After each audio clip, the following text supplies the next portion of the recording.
your Wednesday dose of objective observer rationality, where we look at the news through the lens of alt-centrists and try to, not really make sense of the world. I think we pretty much got that under wraps, but we are helping you make sense of the world. And we got Ben Savage. It was in the chat an hour ago. This dude got the best seat in the house. So now you guys know if you want to get a good seat, you got to get here 70 minutes in advance. Other than that, I do see back in section H in the back, looks like there's a few rows empty. We can fill those up, grab a drink, get ready. I got a new mug here, courtesy of my parents' earlier Christmas gift, and I figured I'd share that with you guys here today. The drink does taste extra delicious out of this, I gotta say. Hell yeah. And we got a lot of good topics for you guys this week. We're going to be talking about the new Omicron. I mean, we've all heard about the Omicron on deck. And on deck, I say that for a particular reason because it really is on deck. And they're not exactly sure what they want to do with it, but we'll talk a little bit about that. We're going to be talking more about some funny, hilarious stolen valor. I will call it stolen valor from Canada, where the Indigenous health expert was found to be lying about her race. She thought she was Indigenous, and she wasn't. CNN lied, or when they didn't lie, they let out the truth about climate change in a quiet little article that came out on Thanksgiving so that nobody would notice, but they admitted that we actually have no idea what's going on with climate change. We'll go over that one. We have a lot of information about some new, the fact that Twitter is being used for a gigantic racist kind of effort against white people. We got a lot of examples to go over on that. Coincidentally, right when the new CEO of Twitter takes over, it seems like this stuff is kind of popping up. And we got black people on Twitter talking about how they want to gas white people and stuff like that with, in just openly in groups. We'll talk about that, what that means. We got a new study, because we love science, that shows the relationship between inability to intake new sensory information and how that clashes with your predefined beliefs.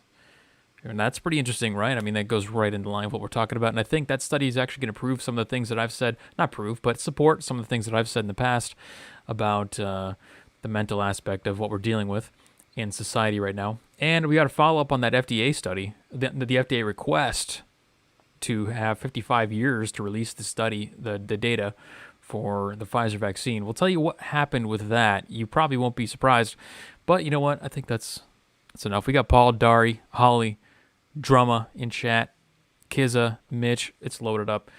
Even Section H is filled up now. Let's go ahead and jump right into it. Let's go.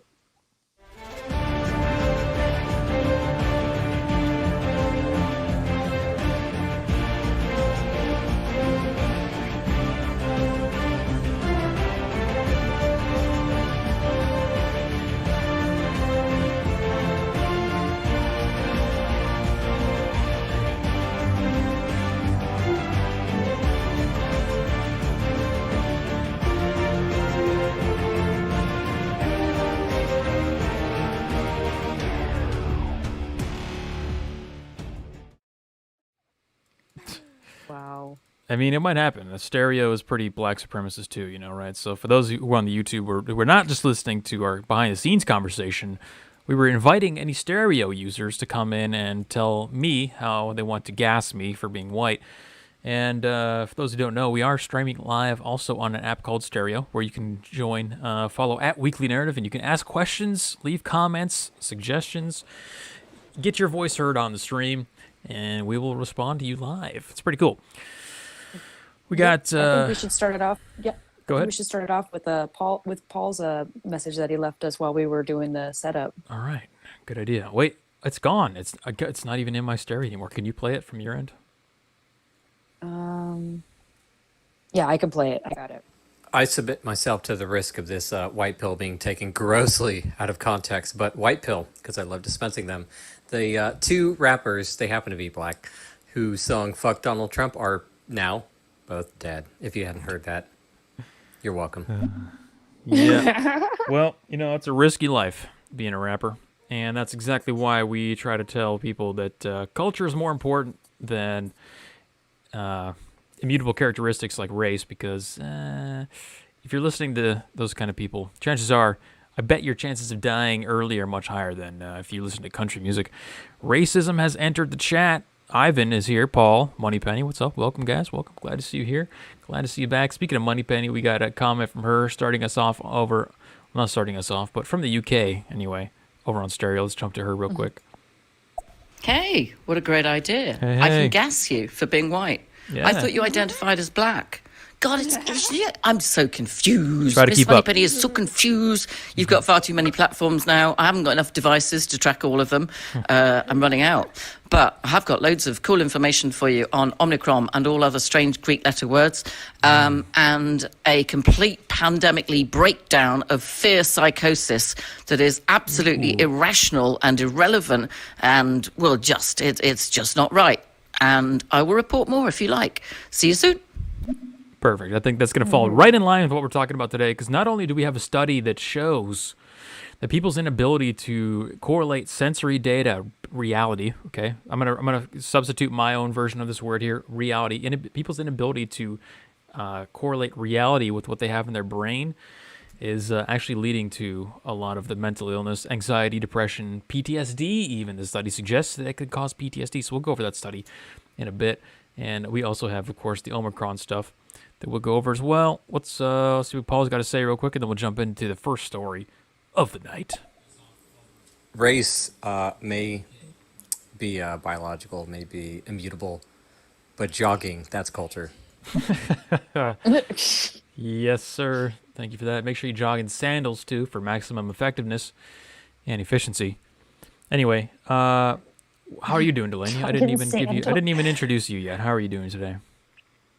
Oh, I'm doing awesome. Recovering from all the turkey. Still got a little leftovers. But yeah, it was a good weekend. Got to see all my cousins and my nephew and all my family. It was good. Made plans for Christmas and for the upcoming New Year. So I'm excited. Awesome. I think I had potentially the most white supremacist weekend that you could possibly have, because I celebrated, first of all, the genocide of the Indian people with Thanksgiving. And not only did I have turkey, but I did it Texas style. I had turkey, brisket, and ham. That's right, all three. Ooh. And then after that, the next day, I went to the Renaissance Festival, which is a celebration of white supremacy and its effects throughout history, which was amazing. Texas Ren Festival is quite the spectacle. Anyway, with that being said, let's go to the first story of the night. Let's warm up with a story from Australia. See what's going on over there. Get a little international update. What's going on down under? We got teenagers from remote Northwestern Territories community arrested after escape from Howard Springs COVID quarantine facility. Now, I happened to listen to a little snippet of Tim Cass today, and he was talking about this, but we're going to update those of you for those who aren't Tim Cass fans. We come on right after his show. So the Northern Territory, sorry, not Northwestern Territory. Northern Territory police say right. they I know. I'm not allowed in anymore. Police say they don't believe three teenagers who allegedly absconded from Darwin's Howard Springs COVID-19 quarantine facility this morning came into contact with members of the community. So that's the concern. You know, the concern is that these teenagers who got out, they didn't come into contact with anybody. That's the major thing we want to make sure is not happening. It's not the fact that, hey, should we even be trying to quarantine them here? Should we be keeping them here? Why did they try to escape? Did they feel fear, danger? Did they have a threat? None of that really matters. It's the fact they didn't come into contact with anybody else. That's the most important part here. So keep that in mind as we continue on through the rest of this article. At the COVID update press conference, Northwestern Territory Chief Minister Michael Gunner confirmed the teenagers, aged 15, 16, and 17, tested negative for the virus. Wait a second. Why were they in the quarantine facility if they tested negative? Okay, well, I guess maybe we'll be able to find out in the article here. I'm still confused. He said all three were from the Binjari community near Catherine and had been sent to quarantine as close contacts of positive cases. Okay, remember we talked about this last week, how they were going to take the Aboriginal people from remote tribes and send them to quarantine camps? Now it's actually happening. Because that makes sense. Yeah, they're remote, but, them being remote is not enough for them to just not spread the virus, I guess, whatever. So the reason I like to talk about this, there's a nice picture of it there for you guys. Let me zoom in on that so you can just see what the just a beautiful facility looks like. the reason I bring this up is because there's a lot of narrative flying around Twitter and social media that this isn't a quarantine camp, that this isn't, you're not held here, against your will or anything like that. This is where people go. It's just like a chill. It's like a vacation spot. People are posting pictures of themselves in sunbathing suits and all that kind of stuff because, every good concentration camp, or I'm not saying this is a concentration camp, but every good camp has its own propaganda behind it. You know what I'm saying? You gotta make it look cool. Yeah. Make it look nice. Make it look like, oh, I want to go there. How can I get in there? Well, yeah, the fact that people are trying to escape from this should be a good indication that they don't want to be there. Now, there's one quote in here that I want to talk about before we get into a little bit about these camps. And he said, Commissioner Chalker, they went through the CCTV footage. They watched how they got out, the climb defense or whatever. He said, health teams should discuss whether some people in the facility could have more contact to combat the isolation that they, quote, may have been the trigger for the young people's escape. That sounds fun. Doesn't that sound awesome? It's so isolating and terrible to be there that you have to try to climb a fence and escape. And then it's not like, there's an oasis on the other side of these camps. Looks like there's no cities nearby, nothing like that. I don't know. Just judging by the picture, there's nothing really to run to. So you're running out into the middle of nowhere just to get out of this. Well, all right. So what are these facilities? What's going on here? Let's get some details. See if we can't figure out what's really going on, because I don't know if we have any Australian viewers. If there's any Australian viewers who could hop on stereo and help us clarify what's going on with this, that'd be awesome. But yeah, raise your hand. Yeah, come on in. Let's go to the actual government documents and see what they tell us about these quarantine facilities. Now, they call it a Center for National Resilience. That's just a great piece of propaganda right there, isn't it? Center for National Resilience. It gives you the idea that you're going there and you're helping the country be resilient. You're contributing to society. It's a good thing that you're there, right? Yeah. So makes you feel good about yourself for being locked in a quarantine camp. Yeah, go there, get your swimsuit on, go out, take sunbathing, take some pictures, hashtag on Twitter, and then all your friends will like it. So a person, this is their guidelines directly from the site. A person in quarantine must stay in the person's allocated room, including any veranda space allocated to the room, unless permitted by an authorized officer. Okay, that kind of sounds like jail to me. It's jail with a patio, which I'm not sure is exactly that much better than jail. You must wear a face mask when outside unless an officer permits you to remove it. Comply with any directions given by an officer. Must not leave the quarantine zone in which a person is allocated unless an officer, blah, blah, blah. Okay, all right, this sounds pretty awful so far. You are not able to share or hand over physical objects to residents who are not your family members. Okay, so you can't really interact with anybody. You have to maintain 1.5 meters away. And I heard that they were really stringent on that. People were getting yelled at. So I'm starting to get the picture of the isolation here. You can't interact with anybody, but at least you have a patio. I mean, they didn't have patios in the Jewish camps in Germany. So it's a step up. It's a step up. They didn't have any patios. Maybe if they had patios. They didn't. They didn't have patios. They didn't have their own rooms. They all had to share beds. So this is definitely a step up from the Jewish concentration camps. Quarantine facilities need to be a safe environment for all residents and staff. The following are not permitted in the quarantine facility: cooking equipment, including all cooking equipment, alcohol, bags are going to be checked, no toys, no recreational items, scooters, skateboard, bikes, balls, rollerblades, no visitors, no care packages, no personal goods, no meal deliveries.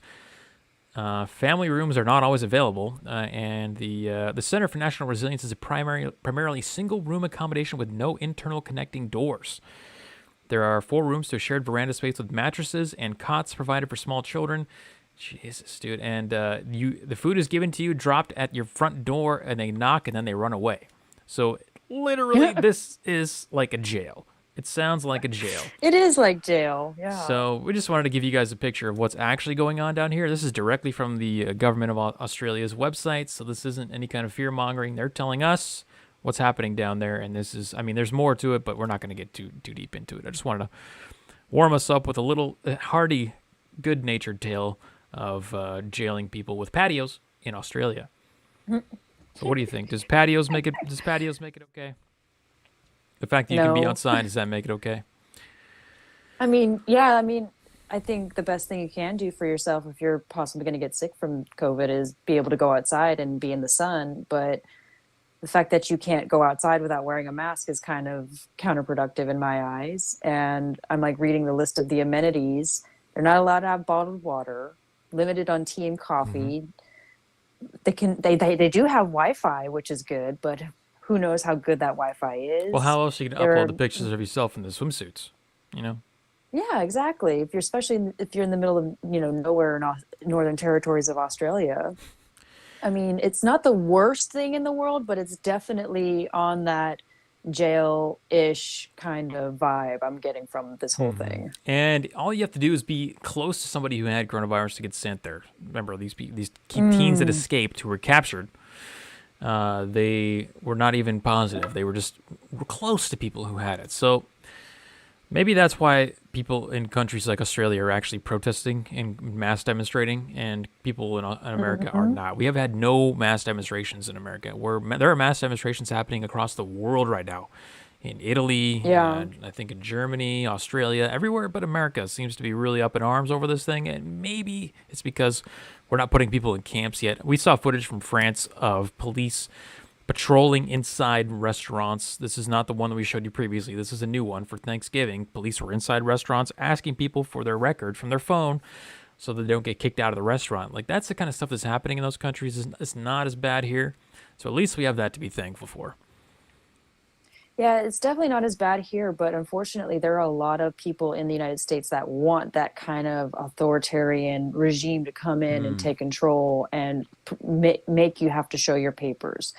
I can't tell you how many interviews I've seen from journalists that are a little bit more on the conservative leaning side that interview people, and they're like, oh, I live, especially here in California, because Sacramento, where I live, there are some businesses that are enforcing the mask rule, some businesses that aren't, but down in like LA County, in the LA area, they are super strict about it. There are certain restaurants you can't even go into without proof of vaccination. And there are people that are up in Sacramento and like want what they have down in LA to come up here. And luckily Sacramento is kind of surrounded by a lot more libertarian or just kind of like just more classical liberal leaning principles where it's like, hey, if the business wants to do that, yeah, if the businesses want to implement that, let them. But making the government step in and implement all these things is stupid, and it's a waste of time. We did all that last year, and it didn't do anything to help with the cases.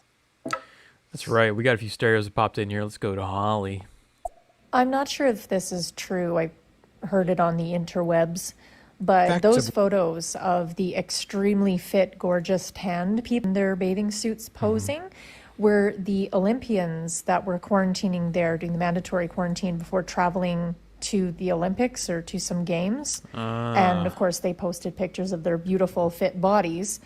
And now those are being used as propaganda to show how amazing and awesome those camps are. So I don't know, maybe. I mean, that's definitely a possibility, because anything to glamorize and make it look better than it really is. Yeah, I don't know. I just see him floating around Twitter. I don't know exactly what's going on with those. Didn't dig too deep. You could be right, Holly. Let's go to Osis.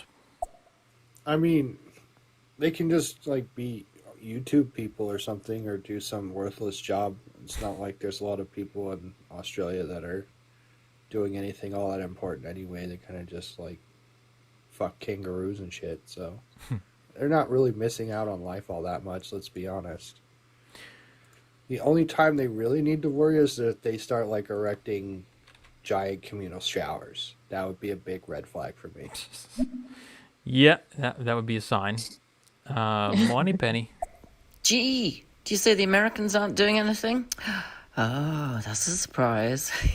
Look, guys, quarantine. I mean, the thing is, the UK, most of Europe, I don't know what the west of the other ocean are doing, but we've had quarantine for ages. You know, every airport, everybody that comes in from a red zone, from a different country, which might be dodgy, they're stuffed into a hotel that they have to pay full price for themselves out of their own money for at least 10, 14 days.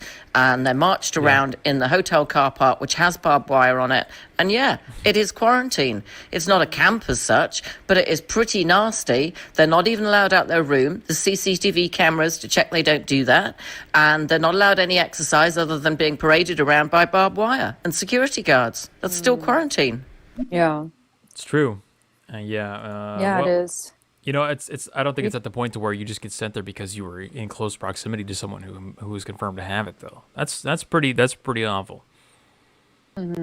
Yeah, I know the state of Hawaii, from what I can understand, because my mom and my stepdad recently just traveled there. They are very, very strict about your vaccination records and all that stuff. They actually will look at your card and look at your medical record and verify that it's actually like that you have proof that you've been vaccinated. And if you don't have it, then you're not allowed in. You have to like turn around and go home. But as far as like quarantining, like on a mass level, in that way in other countries, I'm not seeing it here in California, especially. I know it's not happening in Texas because I don't see any FEMA camps going up in Texas at all. Not yet. They're out there, but they're not being populated yet. Let's see. Okay, let's go for our next story. Let's go over to Canada, the other country that's really going crazy out here. And this one's kind of fun. Not COVID related, but, well, kind of COVID related, I guess. Canada's Indigenous health expert, Carrie Bourassa, loses job for lying about her ancestry. Now, this goes into the bigger narrative that we'd like to talk about. It's going to tie into more of the subjects we're talking about with the show later today as well, which is that there is an incentive to not be white, and there is an incentive, well, there's a disincentive to be white. And that manifests itself in various ways, this being one of them. We got another Pocahontas here, fake Indian, and she has been on stage with a feather in her hair and wearing Indian garb and all that kind of stuff. Now, first of all, what the hell is a Indigenous health expert? How is that any different from just a regular health expert? And why do they have an Indigenous health expert? And because Indigenous people suffer for so long, they need their own health expert to speak for them. Yeah, that's right. I forgot about that. Yeah. And of course, before we go on with the story, I have to mention that we're on the land of the stolen, Watchakaki people and all that kind of stuff. Okay, now that's out of the way. A Canadian medical researcher who rose to become the nation's top voice on Indigenous health has been ousted from her government job and her university professorship after suspicious colleagues investigated her increasingly fanciful claims of Native American heritage and learned she was a fraud. So, increasingly fanciful. She wasn't just like checking a box on an application somewhere. She was telling probably fake stories to her friends, making stuff up. Yeah. Really elaborating on it. You making a fantasy. She went all in. She was wearing the outfit. She was telling stories. She was just going all in on being Indigenous. Yeah, there's actually a video here. Let's see if she's got a blanket on and a feather in her hand and stuff like that. And I guess she's like Russian. She's not even Native American at all. Oh yeah. So far from being a member of the Métis Nation, she had long claimed a laborious trace of her family tree revealed that her supposedly Indigenous ancestors were in fact immigrant farmers who hailed from Russia, Poland, and Czechoslovakia. Ouch. Ouch. I mean, that's basically death for her. In her mind, she just died. Yeah, that's like a double whammy because it's like not only are you not Native American, your family are just like super white from super white countries. Yeah, and this isn't, we're not talking about the health minister here, okay? You think we're talking about the health minister. We're talking about Western society in general. People would find any reason they possibly can to claim Native American, black, brown, whatever it may be. For some reason, Native American is the one right now because I think maybe there's so much distance and, there's so much time between now and then that you can have some blood and reasonably not really look Native American, but still claim Native American and get away with it. If they could claim black or any other kind of minority for credit, they would too. Don't get it wrong. But this isn't about some chick who got stolen valor from being Indian. It's about the greater narrative of the fact that people are incentivized or disincentivized rather from being white or just existing as a white person in society, and they are incentivized to be Indian, Native American, brown, black, minority, whatever you want. So. Just incentivized to be dishonest about who they are and lie to the people and just be mischievous about the whole scenario. It's like, just own it. Like, yeah, my family's from Europe, Eastern Europe and Russia. Just own it. Don't be like Elizabeth Warren claiming to have native blood in her because her grandfather told her stories about her her ancestors from hundreds of years ago that were homesteading in the United States. Like, no, it's not happening. Do you think anyone actually ever catch on? Like, her colleagues are the one that called her out, right? So people are kind of catching on. Do you think the general public is ever going to acknowledge, hey, you know what? Or just at least ask themselves a question, why are people trying to claim to be Indian? And then obviously, if they even ask that question, which I would argue 99% of them aren't even capable of doing that, but if they were, they would be led to the answer quite soon, quite quickly, right? They would understand there's an incentive to be Native American because those people are not disadvantaged in society. They're actually advantaged in almost every way possible, aside from creating a separate whole set of laws for them. They get preferential hiring, they get special loans, special assistance, special government benefits, you name it, where white people do get none of that. And also, aside from just the tangible physical benefits of all those things I just mentioned, you get the cultural, societal benefits of just being able to claim that you're a minority. So I mean, it's I don't blame these people for the mentally ill ones for claiming that they're Native American. If you could try to get away with it, why not? It's kind of like Right. fake it till you make it, faking being a millionaire, walking around just buying Lambos and stuff. But eventually it catches up to you. We got Holly in stereo. The best part about this story about this professor is Métis is an Indigenous status in Canada that originates from the French that came over in Louis Pasteur day, ended up staying in Canada and intermixing with the Indigenous cultures that were here. So Métis are white Indigenous people. Oh, They're mixed okay. themselves. Wow. She actually gave a TED Talk. Listen to this. It started to unravel in 2019 when she appeared in full tribal regalia draped in an electric blue shawl with a feather in her partially braided hair to give a TED Talk. She said my name is Morning Star Bear. Oh my God. Gave herself a name. She says, I'm Bear Clan. I'm Anishinaabe Métis from Treaty 4 territory. Oh my God, dude. That's full-on mental illness right there. She's just imagining, whatever it is that she needs to get credit from the people that she works with and her friends and family. That's really bad. Let's see. Yeah, look at that. See, also, I got a nice see also Rachel Dolezal story because, again, isn't it funny also how it's almost always women that do this? Have you noticed that? Yeah, I've noticed Pocahontas, that too. Elizabeth Warren, this chick, Rachel Dolezal. Have we had any legitimate male racial or frauds yet? If you guys think of one in the chat, let me know, because I'm seeing a trend here, and I think you guys are seeing it too. But this mental illness thing, where the social credit and the victimhood status and all that, that's a uniquely feminine mindset. Let's go to Holly. I'm sorry, I misspoke in my last stereo there. It was not Louis Pasteur, it was Louis Riel in the discovery of the Northwest Passage, which has a history to Canada's Thanksgiving that started in the 1500s before America's did. Haha.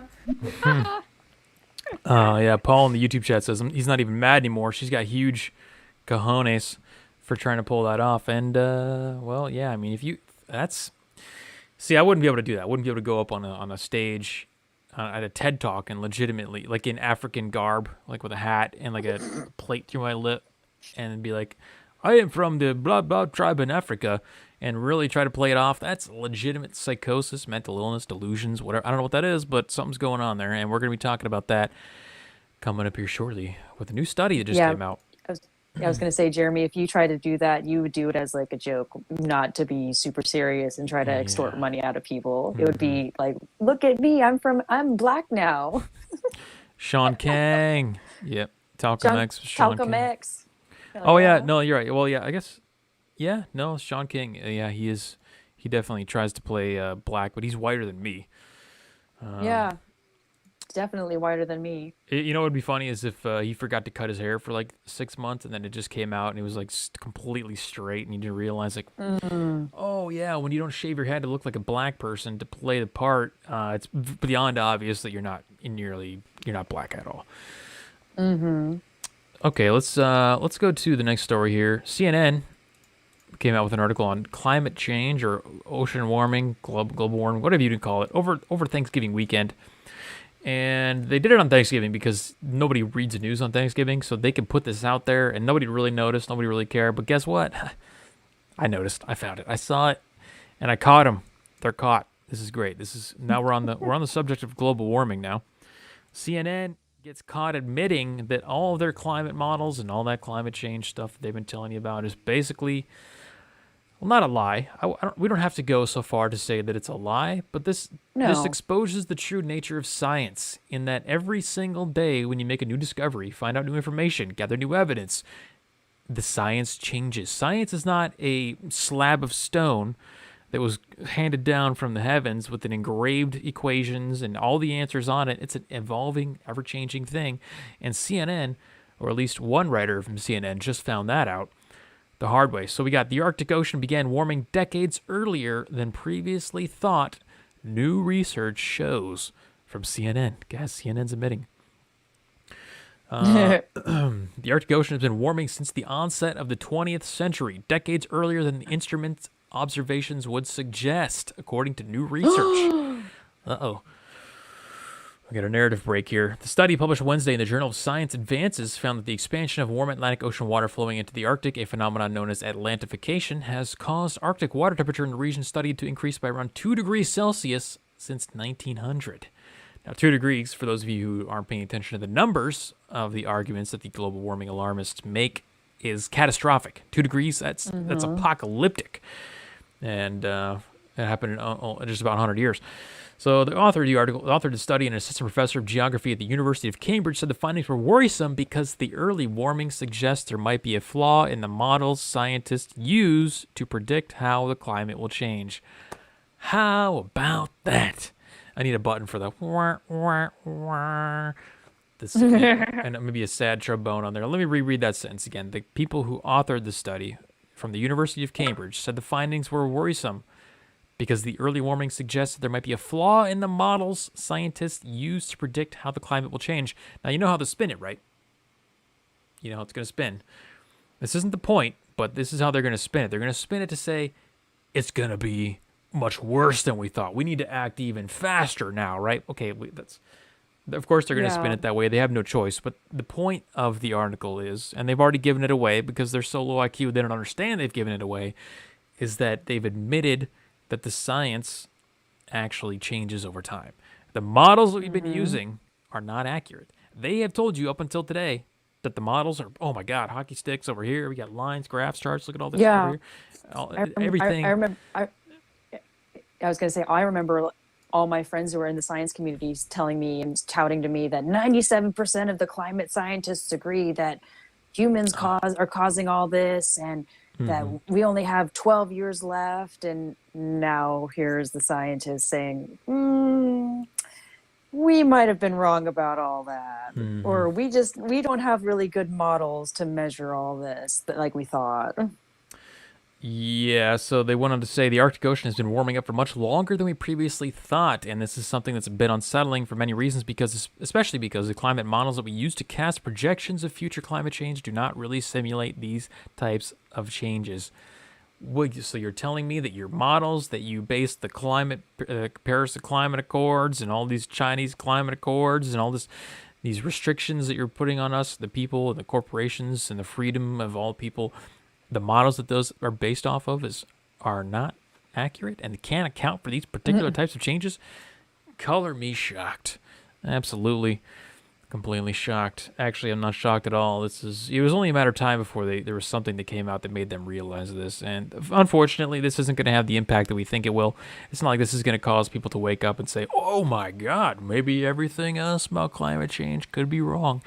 But yeah, I don't know, before 1900s, that was before we had cars, that was before we had nuclear reactors, that was before we had giant, corporate farms, that was before we had the soil destruction. So that's before all this stuff that they've been blaming this whole time has really come into play.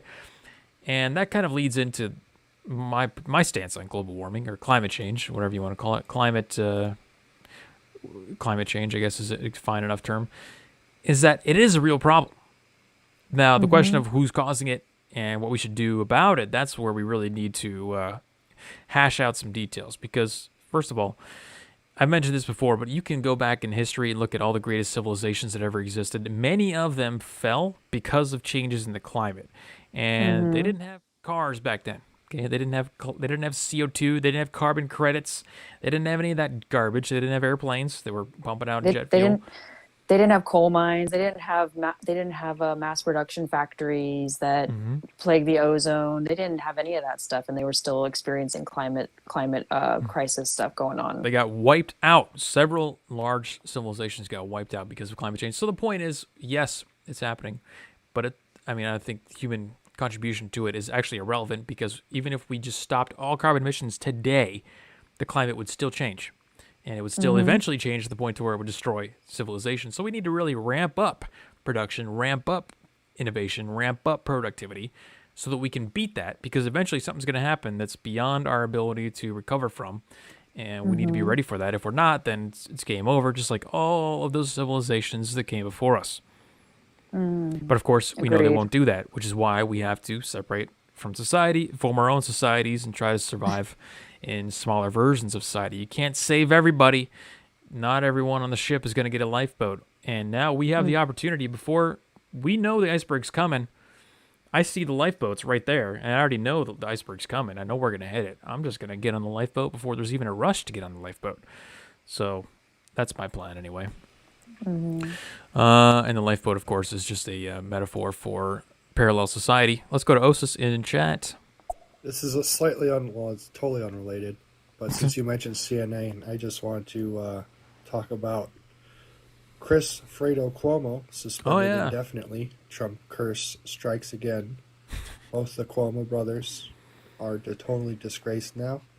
And I could not be more happy about it, because fuck them. Lying scumbags. And I hope they can never be seen in public again, because they're totally useless, worthless commies. Cheers to that. Trump's curse strikes again. That's right. Both Cuomo brothers have now been disgraced. Cuomo, for those who didn't hear, what he's referring to is the fact that Chris Cuomo, CNN anchor, renowned race baiter, commie sympathizer, has been placed on indefinite leave for using his powers at CNN to assist his brother in his own personal affairs, which otherwise known as conflict of interest. What? Yeah, how about that? And How about that? I think if you were working at McDonald's and you gave your friend like a 10-cent discount on a hamburger, you'd be fired immediately. Or if you gave free meals to your friends, you would definitely get in trouble or get fired. Immediately. I mean, all of us who've had corporate jobs know that you got to go through hours and hours of BS, ethics training and conflict of interest training. If a vendor or a partner tries to give you a gift card or take you out to lunch at McDonald's, okay, so people get fired for getting a free lunch at Burger King from business partners, and we can expect that Cuomo probably not going to get fired, but, there'll be something that happens. Indefinite leave. That could mean he's back tomorrow. I'm not hopeful, but he should be fired, because that would indicate that at least the society's operating off of a standard, because that's a pretty big violation of ethics and conflict of interest.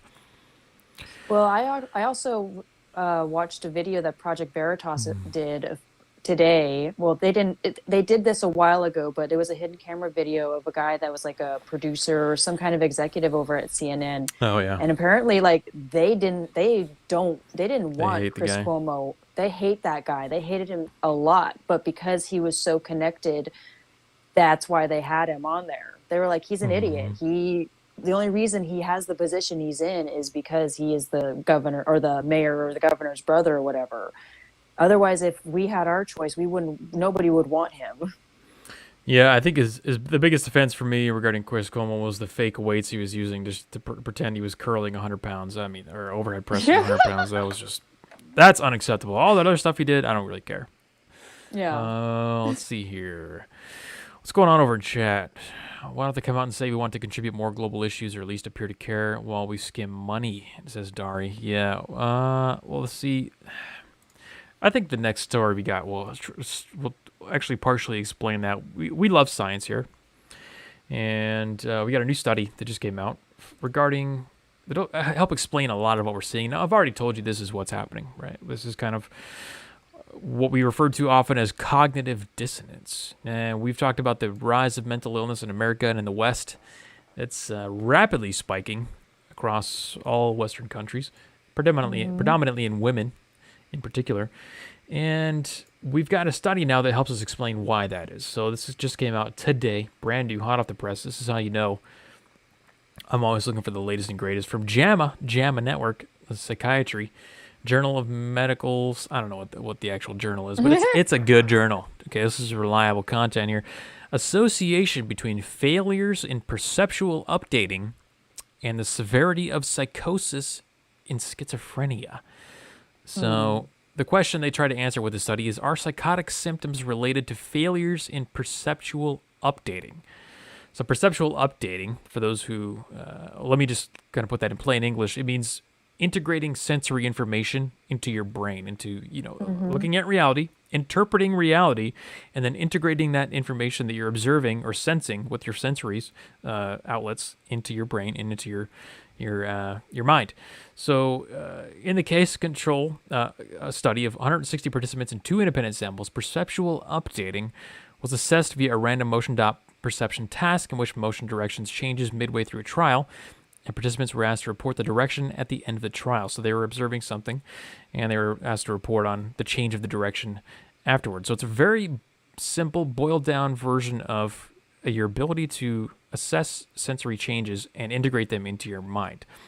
And the findings of the study suggest that the failure to integrate new sensory evidence with prior knowledge may be associated with psychotic symptoms in schizophrenia.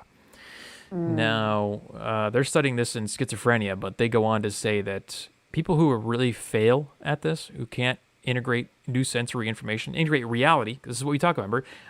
We just talked about it last week, and I think the week before that too, looking at reality, interpreting reality, and changing your behavior to operate based off of new information. So when you say things like the climate is going to end or the climate is going to kill the entire planet in 9 years, that's what your prior belief is, and then you see new information that comes in the form of a study or the simple climate, whatever it may be. In this particular case, it would be a study, new information, and you refuse to integrate that.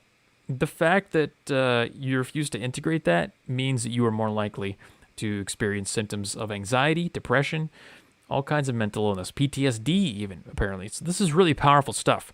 Okay, so I just want to read a couple more sentences from the introduction here. This is really important, guys. This is explaining a lot of what we're seeing in society here. So, delusions. This is what we're talking about. Delusions. Delusions are tenaciously maintained even in the face of clear disconfirmatory evidence. Does that sound relevant to what we talk about here every single day? I think it does.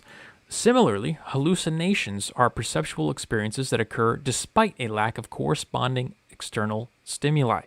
Recent accounts suggest that alterations in the integrations of prior expectations and new sensory inputs, in plain English, integrating reality with what you believe, it plays a role in delusions and hallucinations. What do we talk about all the time? People seem like they're possessed. People seem like they're hypnotized. People seem like they're hallucinating opinions and events and things that didn't happen. Trump drinking bleach, the Covington kids, Kyle Rittenhouse is a white supremacist, Jussie Smollet was attacked by a racist. These are all hallucinations, mass psychosis, mass delusions that are happening on a national level. And we have, now you can understand why this is happening, is because they refuse to integrate reality. We can now say clearly that they are refusing to integrate reality. They have what they believe, they stick to it, and that's it. They don't want to, and that's what's causing them to be, 40, 50% mentally ill, as far as the women go, at least. Leftists are, we've covered studies that show leftists are far more likely to be mentally ill than conservative people. We've also showed studies that show that conservatives are more informed, they are more balanced in their news inputs, they're more likely to observe and integrate reality with their senses. So, you can listen to other YouTube channels and people talk about philosophy and like Kant and Hegel and all this other garbage that really doesn't matter at the end of the day. That's all obfuscation. It's all complicating, what's really going on. At the end of the day, all of this, what you can see, it can be explained by simple biology. And that's exactly what we're observing right here. It's a failure of biological failure to integrate reality in their brain, sensory data, with their beliefs. Yeah, this just reminds me of that meme of the dog in the house that's on fire, and then the next slide, he says, "This is fine." It's just Yeah. that's pretty much what that's just what this reminds me of, because there are people that are like that. They just they see all this stuff going around them, and their brains just do not want to compute, and they just go about their day thinking that this is fine. People's living on the street, doing drugs on the street. This is all fine. That's a no great big. example. Imagine how mentally ill it would make you if you live in San Francisco. I see people are mentioning San Francisco in chat, mass looting and all that kind of stuff. If you are participating in society where you are witnessing mass looting on a daily basis, people are taking dumps on the sidewalk, you got to walk over needles, you get assaulted, your car gets broken into 15 times. That's a Seth Rogen reference there for that story that you may have heard of in LA. I heard about that. And you tell yourself, actually Seth Rogen is a great example of this, because Seth Rogen, this is, okay, we're segueing into Seth Rogen now. Seth Rogen came under fire on Twitter, actor, irrelevant. He's a famous guy, it doesn't really matter who he is, but he got under fire for coming and trying to explain away another famous person's experience in LA where he got robbed, his car got robbed, and stuff was stolen from him. He came in and said, "Dude, it's totally cool, man. Like, this is, I get robbed. My car's been broken into 15 times. 15 times. It's fine. There's nothing wrong with the city." That was the message he was trying to say. It's just LA. That's just LA. It's just LA, and what you do in LA. It's just normal for you to walk up to your car and have the windows smashed and have everything taken out of your car. That's just LA. Right. Just call your insurance company and they'll take care of it. So in Seth Rogen's mentally ill brain, he's living in a perfectly fine city. But reality, his sensories experience otherwise says that 15 break-ins is not a good place to live in. That's highly abnormal, but of course he can't integrate this reality with his brain, and hence the reason why he's a deranged, mentally ill leftist. Let's go to Stereo. Heard a couple come in there. Kizzo. Jeremy, I would dare argue what you were just referring to is a byproduct of the active measures that Yuri Bezmenov warned against. The KGB created this mess, and quite frankly, these people should not have any place in society. They should be made victims of their own policies. Okay. All right. So you're saying the KGB implemented mass psychosis? I guess I could see that, but again, it's really playing off of our innate biology, right? To stick to these particular beliefs for whatever reason. I don't know. Maybe this study gives us reasons why they do, but I tend to not try to blame it on any one particular person, because there's really nothing you can do about that. If you the way forward is to understand or gain a higher level of understanding of human psychology, human biology, because that's always going to top philosophy. It's always going to top society's influence. The biology is at the top of your kind of working order of the brain. So if you understand that, you'll understand all this stuff. That's why I talk about the hyperfeminization of society and all the biological stuff all the time from a scientific perspective. Anyway, we got Moneypenny. So, fascinatingly, on mental illness is a correlation. Do you want me to explain that for you? Correlation, big word. Oh, you probably see the slant that I'm getting to. So, mental illness is steeply correlated with intellect, which is why we actually look at things and say people who were incredibly talented, particularly creative, like Beethoven and Mozart and whatever, they all had really, really high intellects and mental illness. Maybe that's why women are more prone to get mental illness, because men are born probably not very intelligent, and I don't know what to do unless a woman tells me to do it. That's for the lovely lesbian. Appreciate that. But the data would indicate otherwise, Moneypenny. On average, women are more intelligent, but the men represent the higher percentage of geniuses in the world. So, I don't know. There's also personality to take into account, and women are documented to be higher in things like neuroticism, So they are more likely to, be worriers, to see things in a negative light, to be concerned about their safety, just to have negative emotions in general. So there's more than one contributing factor, but of course, I think IQ also could play a role. Let's go to Donnie Girl. Good evening to the panel. I'm joining the conversation a little late, but I heard you guys talking about a current event, the one in which the lady in Canada got let go from her job because she fibbed about her Native American heritage. Yes. I would like to ask you both this question. If one can pick or choose their gender, what's wrong with one picking their race? Well, my answer to that is nothing. There's nothing wrong with that. If we want to set the standard that's something that could be clearly traced to biology, I could look in a, see your two X chromosomes and I have XY chromosomes. If you can lie about that, well then, race is an even less solid, scientific concept. So absolutely, I am all in favor, which is why, Donnie Girl, you may not know this because you're probably new to the stream, but I'm 100% European, white, but I do identify as black. So I am 100% on board with you, and I thank you for your implicit support of my decision to identify as black. I just don't approve of lying in general. Don't lie about your race. Don't lie about your gender. Just be who you are. Embrace it. If you want to be a dude that wants to wear dresses, go for it. But don't deny your biology. Well, she's not lying. In her head, it's true. Everywhere else is false, but in her head, it's true. Okay, well, as long as it's in your head, and I guess it's true. But it's her personal truth. I guess, but it's just still.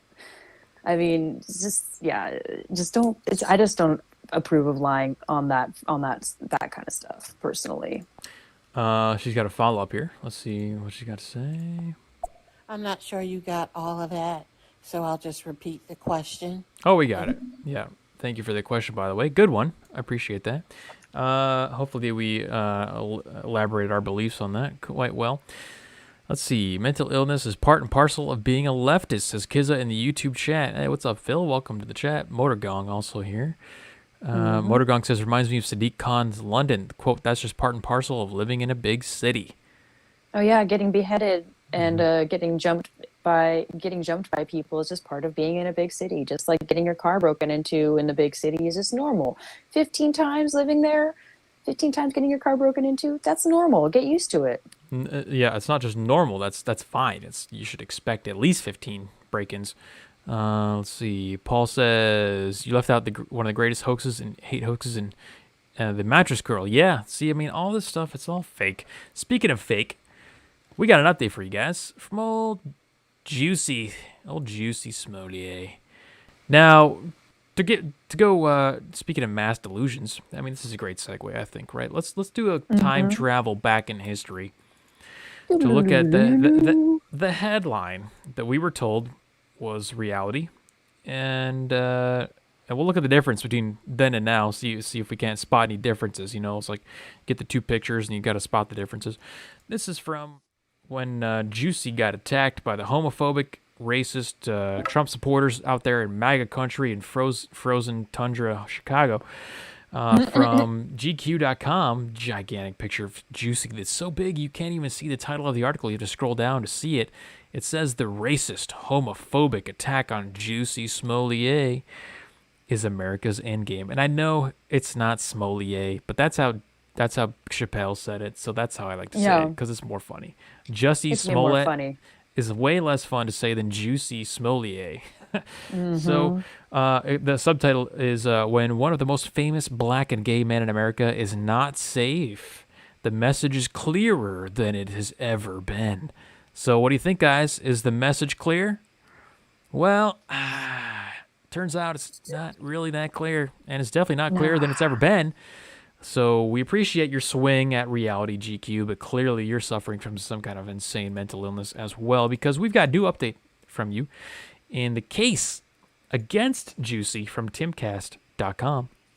I like that I can use timcast.com as a reference now. At least I know that they're going to be somewhat reliable in their sourcing and whatnot. So, in case you didn't know, the trial just started this week for Jussie. He's been sitting on the sidelines for 3 years waiting to get tried for this crime that he committed, which is a hate crime, by the way. It's not being tried as a hate crime, but it is a hate crime because he hates white people. Clearly hates white people. He wanted white people to suffer. And we've got special prosecutor in Jussie Smollet hate hoax trial teases footage of dress rehearsal the day before. Whoops. That's right, folks. In case you didn't catch it off the title there, Jussie did a dry run, a dress rehearsal with the two giant black MAGA country dudes who attacked him the day before. He was out there. They were rehearsing the scene. He was saying, "Hey, okay, so beat me up, but not too hard." Yeah, beat me up. Remember to recite your lines at the right time, and you also have to put a noose around my neck and try to throw bleach on me. And this is refreshing Like, too. Yeah, Yeah, like go any ahead. good actor and director, you got to have that dress rehearsal in just to fine tune the course. scene that you're trying to make. Absolutely. I mean, this is a big deal. It's going to be all over news. You're going to get interviewed by thousands of people. You got to make sure the footage and the story is good, and it's coherent. So, first of all, I love how they actually call this what it is. It's a hate hoax. So I appreciate seeing a little bit of that. I think at this point we can kind of consider Timcast to be like a right-wing media outlet, comparative to the rest of the outlets out there. Not on its own. We're just saying comparatively. So let's go here to the quote from the trial. This is what came out in the trial. Now, unfortunately, this one isn't televised. We can't watch it like we did with the Rittenhouse trial, but we get some snippets like this, and this is good. I can't wait for this footage to become public if it ever does. Quote, Jussie says, "I want you to attack me, but when you hit me, I want you to kind of pull your punches a bit, because I don't want to get seriously hurt." Smollet told the brothers. Smollet also instructed them to put a rope around his neck to, quote, make it look more like a lynching, like a hate crime. Oh my God. The three men went on a dry run before the attack, part of which was captured on surveillance camera. That's right, folks. The dry run is caught on camera. That's so good. I mean, the simulation the universe just provides, sometimes it just gives you gifts like this. Smollett's Mercedes can be seen circling the Streeterville intersection, showing the brothers the area where he wanted the attack to occur. So there you go. There's your update on Jussie. Yeah, Phil says I'll be surprised if he gets anything more than probation. Yeah, well, I don't know. We'll see. I don't even know what the charges are. I haven't really been following it. At least he's on trial. That's all I can say. Yeah. They tried to sweep it under the rug, remember? Yeah, I know that it's probably going to be filing a false police report and all that good stuff. That should be definitely one of them, because I remember when it happened, all the media outlets were rolling with it. They were just like, Jussie Smollett got attacked. Jussie Smollett got lynched. Jussie Smollett got bleach thrown on him. And it wasn't until they actually investigated the whole incident, and then all the media outlets that were crying for him were like, it was all fake. Sorry guys, we got you all worked up over nothing. Well, now that you mentioned that, I'm gonna quickly scan through this article from. Oh yeah, no, they do update it. Yeah, so the GQ article was updated to say he was arrested for falsifying a police report. So at least they did that. But man, I mean, imagine the amount of time that these police officers wasted trying to find these two white dudes in MAGA hats that attacked him, and it didn't even turn out to be that. They made it they really, really, really tried to push that hate crime narrative for Jussie, and the amount of time that the police and the department wasted, it's like, I'm sorry, somebody's got to pay for that. Somebody's got to pay for that. You got to pay your dues, dude. Just own up to it. Yeah, and this is all well and good. We like to laugh. We like to point out that this was a massive waste of time, resources, that this is absurd, that these outlets are absurd. But the main narrative here, again, goes back to what? It goes back to the incentive. All right, you're incentivized to be a victim of racism. Why else would he do it? He got on all these shows. He got on all these interviews. He got all the articles wrote about him. He wanted to get a raise at his job, whatever it was. He wanted to get attention from his director. I think there was some weird story going on with his work, but there was an incentive for him to be the victim of racism. And of course, there's also an incentive because he hates white people to make white people look bad. This was, the ultimate effect of this, if this was a real thing, would be what? Well, everyone thinks Trump supporters are racist, which of course would give you the moral pass to commit violence against them because, attacking white supremacists, that's totally fine. So in the end result would have been violence against white people, more hatred against white people. This is clearly a hate crime that's all centered around the narrative of anti-white hatred and the incentives that there are behind believing, or at least trying to make it appear that we do live in a racist America, which we don't. Here. With that being said, let's hop over to Stereo. We got Kizza. Okay, Jeremy, to follow on my point about being a leftist is part and parcel with mental illness, just remember there was a study that so-called liberal women, in huge quotation marks in America, over half of them suffered from a various mental illness. Yeah.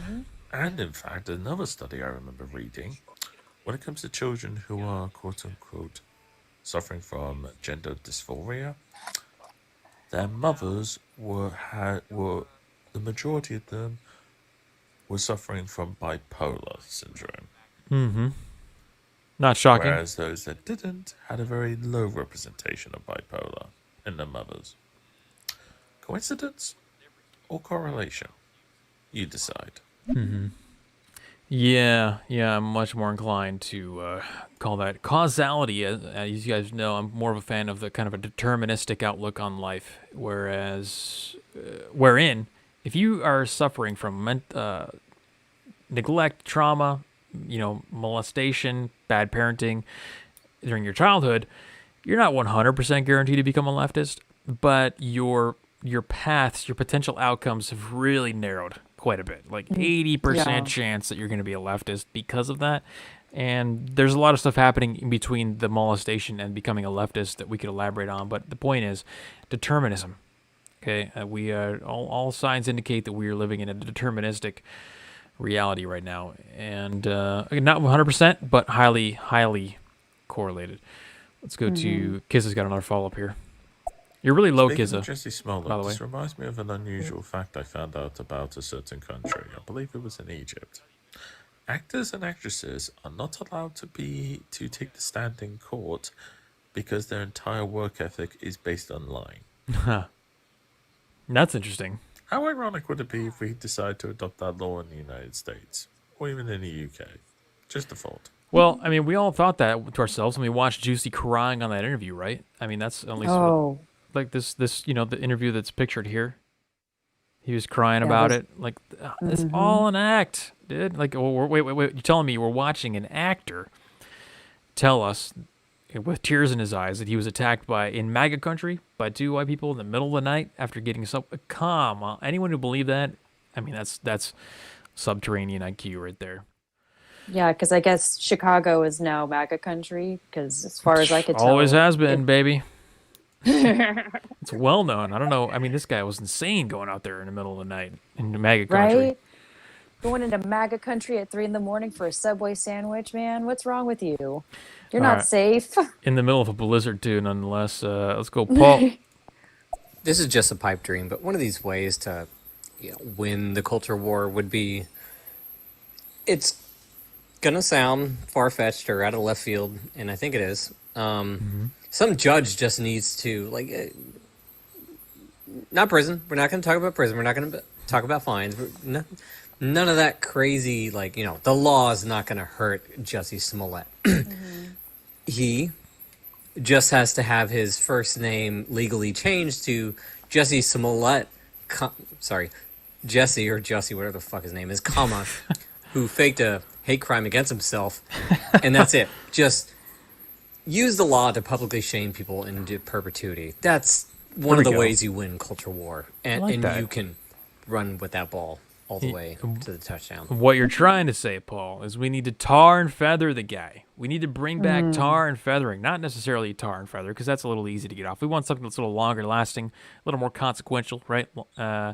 And I agree 100%. Like, we don't have to necessarily give people jail time for this stuff. It's arguable whether that's effective or not anyway. We need to incentivize shaming, really bring back shaming. into society because yeah, Well, I it's mean, getting out of hand. he just kind of ruined the whole. I mean, he just cried wolf. He cried wolf so hard that when an actual hate crime against a black person might occur, people are not going to probably take it as seriously now, unfortunately. I'm not saying like I won't take it seriously, but he kind of opened that door to the idea that maybe some of these hate hoaxes, that these hate crimes that have been going on, which stuff that we deconstruct on this channel all the time, really aren't as truthful as people are leading on.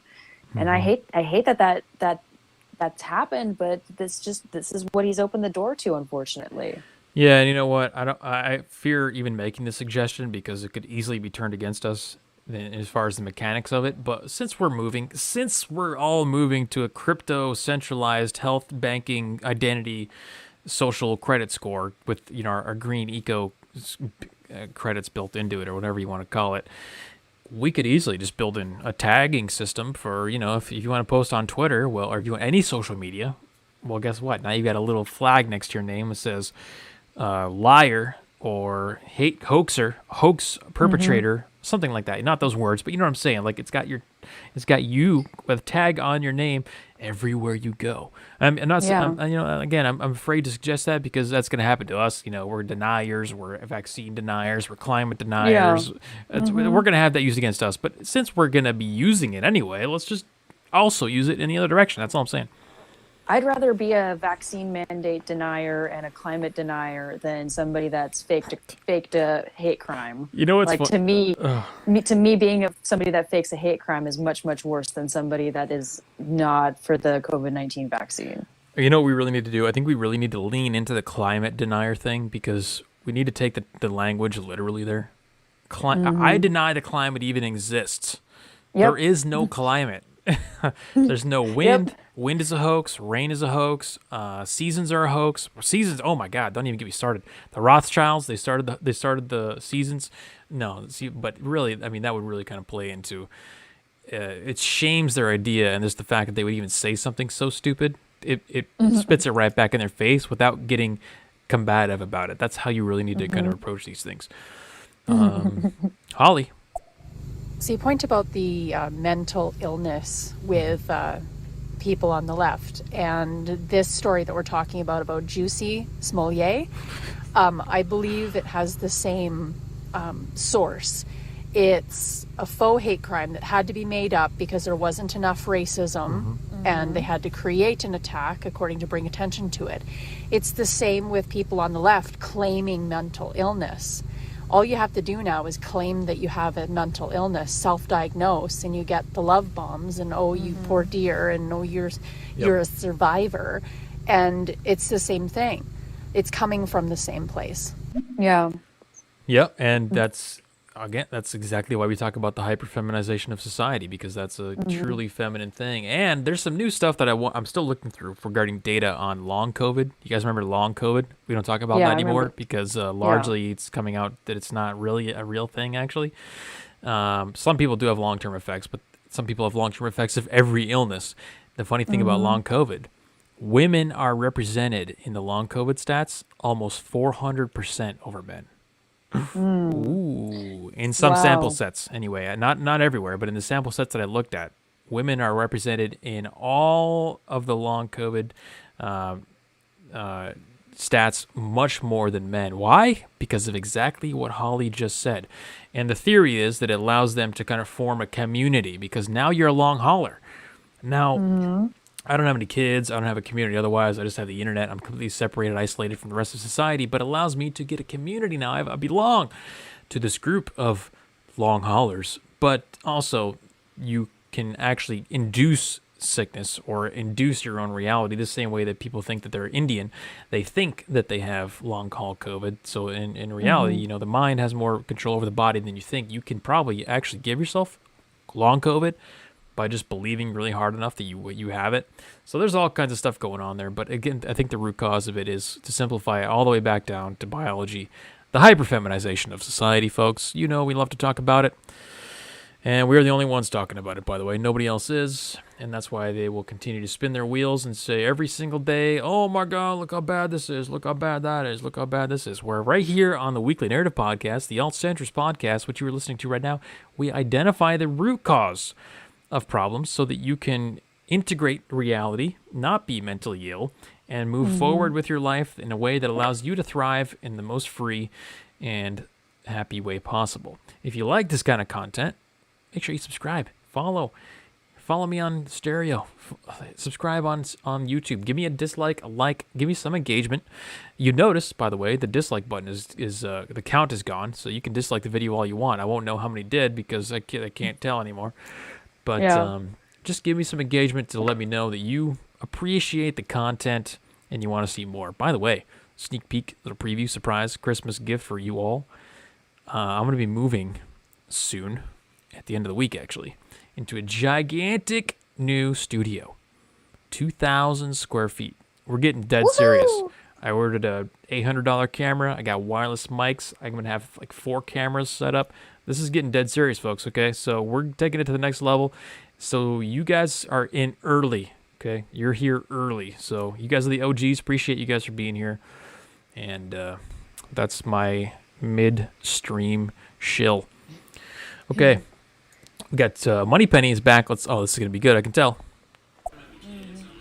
Excuse me. You like science? Okay, I'll send you lots of science. So you're right. About 80% of all long COVID cases are women, which leaves the rest as men. And also, strangely enough, only 10% of long COVID, long haulers, whatever you want to call them, are not white Caucasian, i.e. they are black, brown, mixed ethnic race. From these two stats, I can tell you the conclusion. We now know that testosterone greatly affects your ability to fight off a longer-term COVID, which is why there are more women and a few men, and also melatonin, which is why white people are much more susceptible than black people. There you go, there's science. Thank you for that science. That actually makes a lot of sense. The testosterone thing, I have heard links between testosterone and adverse outcomes that could definitely be part of it. Absolutely is contributing. Let's see, just don't go into South Houston. No, my studio is not in South Houston. Appreciate that advice, though. Trust me, I look at the crime map, I can tell I don't want to go to South Houston far before I ever have to step foot there. We got Holly. Interesting little anecdote about long COVID. I was at my doctor's, and he is one of the doctors at the long COVID clinic. That's really hard to say here in my city. And he was saying that one of the symptoms of long COVID is once your lungs have cleared and you're able to breathe normally, so physically you don't have an issue breathing anymore, but psychologically you can't take deep breaths anymore. So they have to go through actual physiotherapy to learn how to breathe again. If that isn't psychosomatic, I freaking don't know what is. There you go, psychosomatic. That's the word I was looking for. Thank you, Holly. See, that's fascinating. And we talked about studies on this show previously that showed the long haul stats and what the actual symptoms people were experiencing were. And the large majority of the long haul effects that people were feeling were what? Insomnia, anxiety, depression, mood swings, all mental things. Okay, so we've got a lot of supporting evidence to show that there's a potential for this thing to be largely psychosomatic. I'm now using that word. Thank you, Holly. All right, what else we got here? We got, you guys may have heard that, well, okay, I'm not going to go into that one yet. Speaking of the anti-white stuff, there's been a thing happening on Twitter that I don't really understand. It just kind of came out of nowhere. It could be because the CEO has changed and now there's a new guy in here who also appears to not like white people that much. But some stuff is going on in Twitter Spaces. Twitter Spaces, by the way, is a kind of a voice chat room, similar to what we're doing right now, but without the video, where a bunch of people can get in, just talk about whatever they want. And in the last couple days, there were a few noteworthy spaces I never use it, so I don't really. A couple noteworthy spaces that were started. They're predominantly black attendees. One of them was titled "Why Do White People Exist?" with 605 listeners on that one. So I mean that's substantial. Okay, it's not. That's a lot of people. Yeah, no, it's not negligible. That's a good amount of viewers. There's another one that said the title was "White People Deserve Nothing," with 2 F's, not a TH. White people deserve nothing. In parentheses, share the space. Chili # Mayo Monkeys gotta go. Okay, let's kind of I don't know. Mayo Monkeys got it's now we're Mayo Monkeys now. This new lingo that I'm learning, this racist lingo, the anti-white hatred lingo, that is pretty interesting. I think there was another screenshot that I got that called white people Parmesan parasites. So Yeah. they're at least they're being creative in their hatred. But we got some actual clips of the audio that's happening in these spaces, just to give you an idea of the kind of behavior that Twitter appears to not only endorse but allows to thrive on the platform, because these things continue to be allowed to happen. Let me see if we can play this here. It was the same when I went to the LA protest with Breonna Taylor. Like all the cops set out all that fuck shit. Everybody was being peaceful and they was trying to riot and I gotta preface this with 2 things. First of all, those on stereo won't hear this, but it's only 20 seconds long, so don't worry. And secondly, lots of swearing. Okay, so if you got like little kids in the room or whatever like that, something, just heads up, lots of swearing. And here we go. bullshit. They had snipers on the fucking Jewish temples and shit like that. Everything. That shit was crazy. But I didn't go to be peaceful. I went for the riots personally. Me personally, I'm not advocating that for anybody else that don't really care to do that. But I personally want to fuck up some white people. So that's just what I do. Right. But, hell yeah. I know that's right. Y'all can't be saying this online. So the speaker said, I don't go to protests because I care about the protests. I go to protests because I want to mess up some white people. And if you're not looking at the video, you won't be able to see that everybody in the chat starts pumping out these laughing emojis. So they're all laughing at it. Nobody in the chat says, hey, whoa, hey, don't. I mean, that's a little far. You know, if somebody comes into my chat and starts talking about racist type stuff, I'm going to say, hey, whoa. These guys, they laugh. They let it happen. They think it's funny. One girl even says, hell yeah. Okay, so that's one example. And pretty juicy. Now we got another one here. This one gets a little juicier. And again, just a profanity warning ahead of time here. Let me tell you something. If you're in here, or y'all go run back and tell them, y'all ain't got to tell them that nobody else said shit but me. I'm going to say this, and you ain't got to chop shit up. I am for the white genocide. I am for the total erasure of the white race. You don't have to chop this up. Yes, I am for all of you white bitches dying like flies. I am for it. I am for it. I support it. I am for putting all you white possums in a gas chamber and letting that motherfucker ring, bitch. I am for it. So you don't have to chop shit up. All right. So just to break down quickly, summarize what we got. He wants to put us in gas chambers. He called us possums. He wants us all to die, basically. I mean, there's no 2 ways to interpret what he says. He's not joking. He's being dead serious. He says, don't chop it up. I guess that's black for don't be mistaken. And everyone else in the chat room, again, all black people, all laughing emojis coming out. You can hear the chick in the background laughing about it, as if it's just something that she hears every day. And this raised a question in my mind, and it may raise the same question in your mind. Because there are separate spaces for black people. You know, when they say we need spaces, guys, there are literally actual separate spaces for black people, not just spaces on Twitter. I mean, physical or logical spaces where they all congregate and talk about this kind of stuff with each other. What are they saying in there that this is the kind of content that just gets laughed off? You know what I'm saying? Like, I am in favor of white genocide. That's a funny thing for this community of 670 black people on one of the most popular social media platforms on planet Earth. That's what we're talking about here. So if this is what's in public, what are they saying behind closed doors? What is really going on in the mentality? You know, like we know on the white supremacy side of things, there are 30 white supremacists somewhere in Louisiana or Alabama who are, you know, just talking about how they want to kill them all and they should exterminate them. We get that. We know what they're saying. But what are the anti-white hatred people saying? That's the question that raised in my mind with this. I don't know. What are your impressions on this, Delaney? What do you think?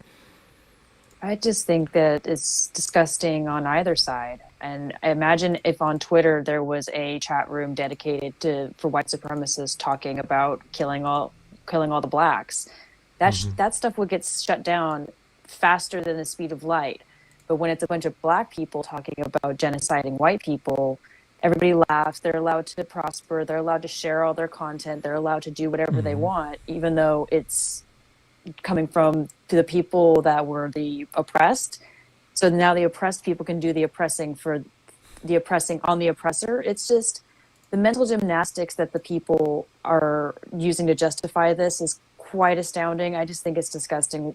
Hatred is disgusting no matter which side you're on. Yeah, I would agree with that. Let's see. The silent majority won't do anything, says Kiza in the YouTube chat. And I would agree with you, and I'll tell you exactly why that is. Like, I have a handy graphic on deck exactly for that, so thank you for the segue. Let me pull this up here. It's because white people, they don't really see themselves, they don't have a racial identity.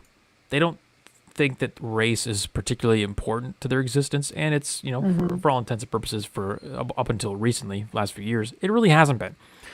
There's no reason for it to be. But when you constantly talk about race and you won't shut up about it, every single thing is race, well, guess what happens?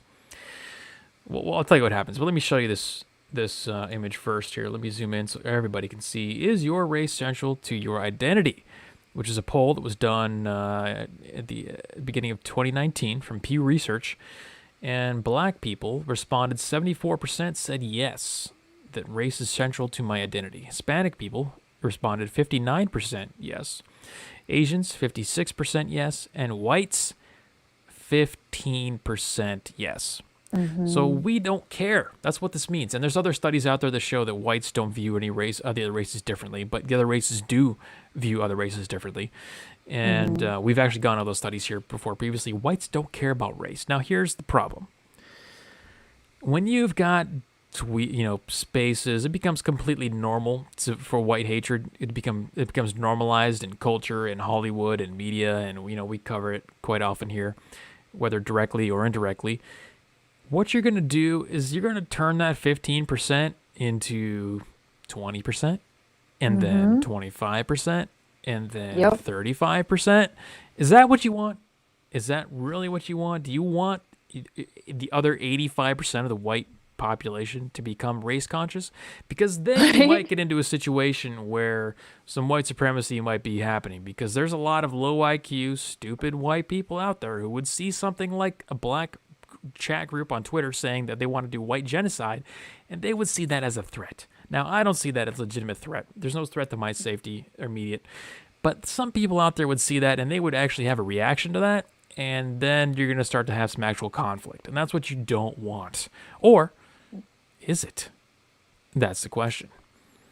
I mean, I think deep down, that's kind of what they want. And they try to play it off in a joking manner, like, oh yeah, let's just gas all the white people. But it's like, if you actually did have your way, you would. So are you being serious, or are you just being trying to be funny? But I don't think it's funny either way. And you're right. I even said this, I think last week on the stream, about all the white people who don't care about race, but when everybody makes it about race, guess what? Then they start to care about that stuff, and that's what's like going to breed this new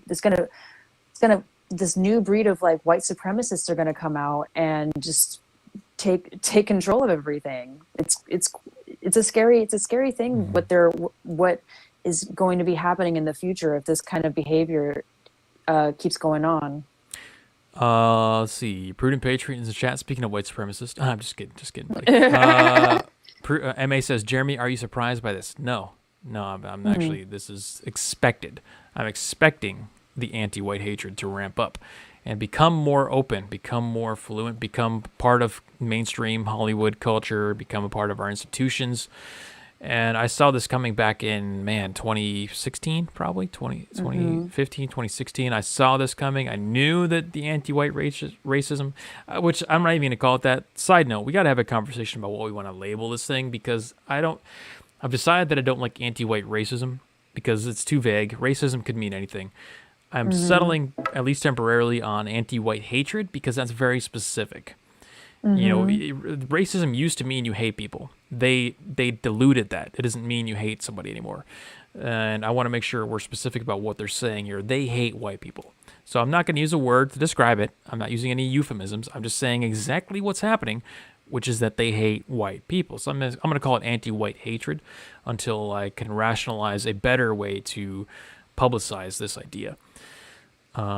Historically, being proud of your whiteness led to others chastising you of pride and supremacy. We have not been allowed to feel any sort of way other than shame about our race, says Holly. Yes, that's true. The other thing people don't realize about white people, and let me give for any black people listening, I'll give you as a 100% European verified by genetic testing, I'll give you a hint, a lesson on how white people operate.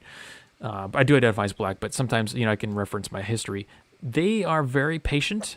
But if you cross the line, when you get to that point eventually where they snap and they have to act, it's going to be worse than you could have ever imagined. And I mean that on an individual basis, just as a person who has the ability to delay gratification, somebody who doesn't act out on their basic whims or emotions or, quick actions. That's the exact kind of person that you don't want to anger. You don't want them to get to the boiling point because that's when stuff is going to go really bad for you. So I'd advise you, if you care, which you don't, but I'd advise that you kind of calm it down a little bit because you don't want us to get to that point. Yeah. Let's see. We wouldn't have affirmative action for one, says Kiza. Yeah, just call it racism. Nope, racism means nothing. The word racism is completely meaningless, not because of anything we've done, but because of how they have used the word. And that's really the language thing that, at least we need to make sure we understand language. How language works is that words can get used over time differently. They adopt new meanings, or lose meaning. In the case of racism, for example, it doesn't mean anything. So if I were to call it racism, it doesn't matter. We need to come up with a new word that doesn't have any kind of connotations to it. It doesn't have the conditioning behind it. It needs to be a new word that triggers the brain into thinking. New neurons are firing because you haven't heard this phrase before, anti-white hatred. Okay, what is that? I don't know. If you just say racism, then it just glosses right over, bounces right through their head because to them, the word means really pretty much nothing at all. Okay, so that's our strategy. We got Callum and Agent Carmichael in stereo. Let's go, Callum. Oh my God. Callum has smoked a little too much tonight, but that's okay. Agent Carmichael's in the house. I'm here. Everyone calm down. I'm here. I'm a little late, but I'm here. I was wondering where you were. So what are we talking about?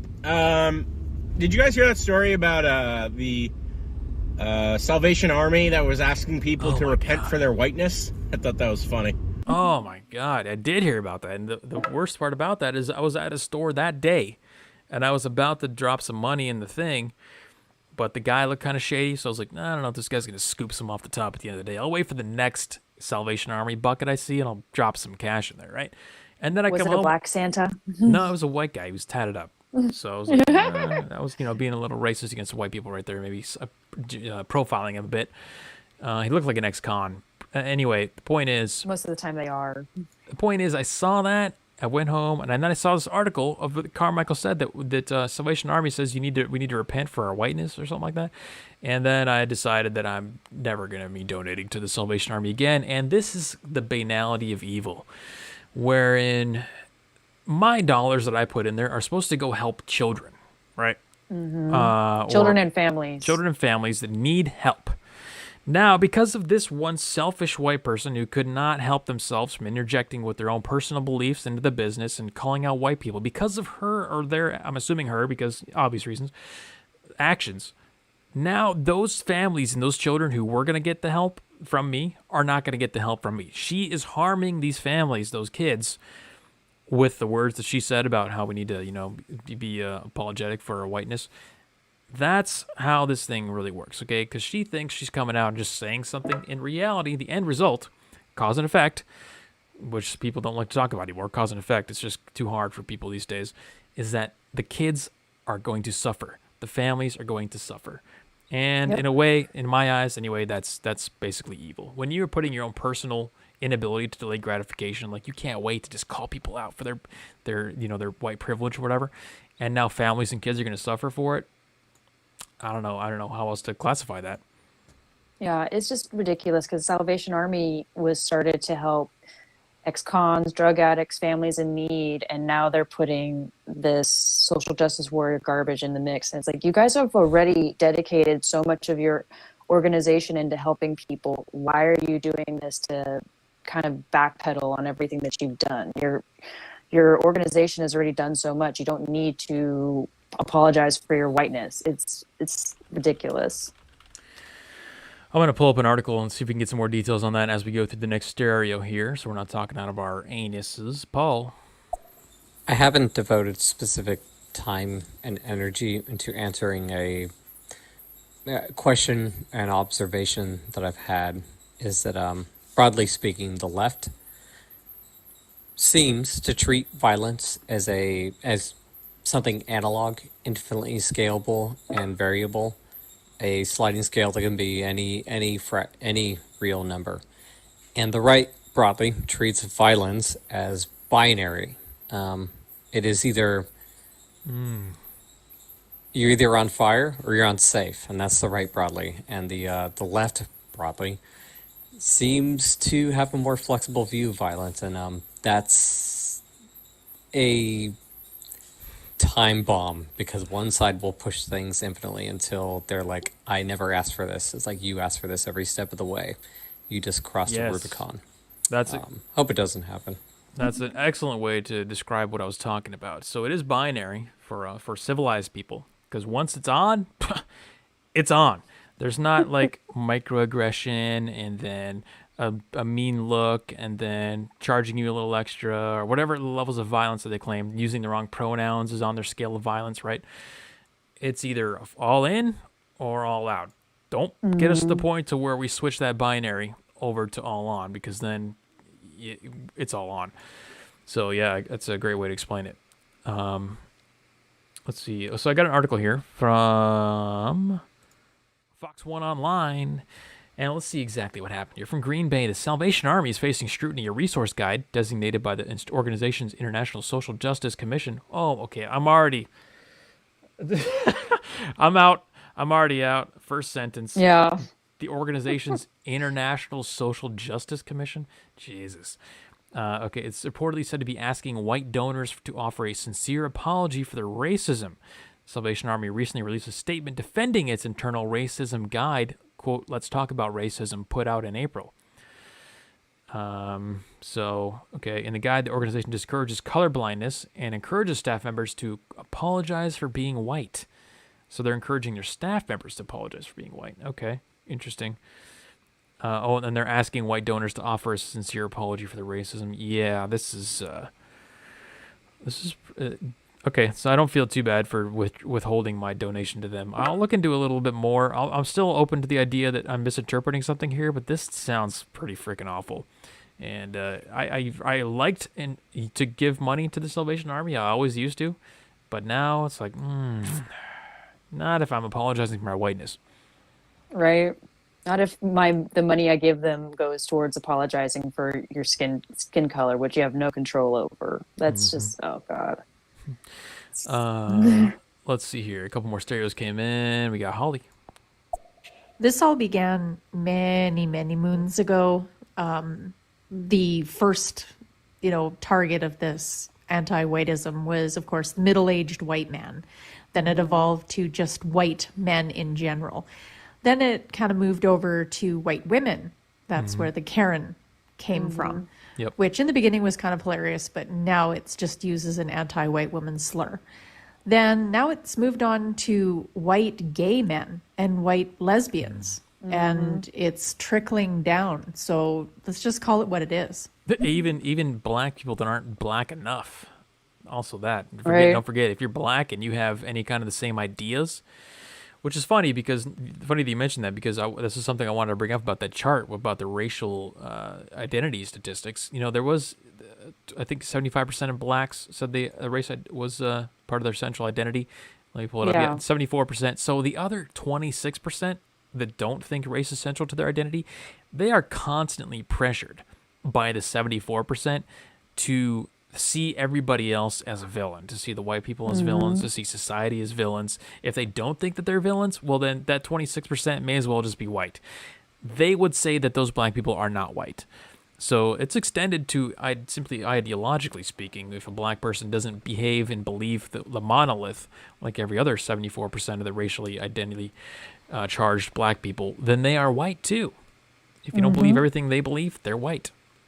Oh man, the black conservatives, they're the ones that get so much crap. They get called Nazis and coons and sellouts and Uncle Toms. Everything, yeah. Even though Uncle Tom was a hero, but most people who've never read Uncle Tom's Cabin don't even know that Uncle Tom was actually the hero of the story. It's funny because if somebody's black and they're conservative, it's just a green light to just unleash as many possible racial slurs as you can towards them. Like, it's totally off the table until you find out that they're conservative, and then it's just, can't get enough racial slurs for these people. Give me Uncle Tom, Coon, Oreo. Give me something else. I don't have enough.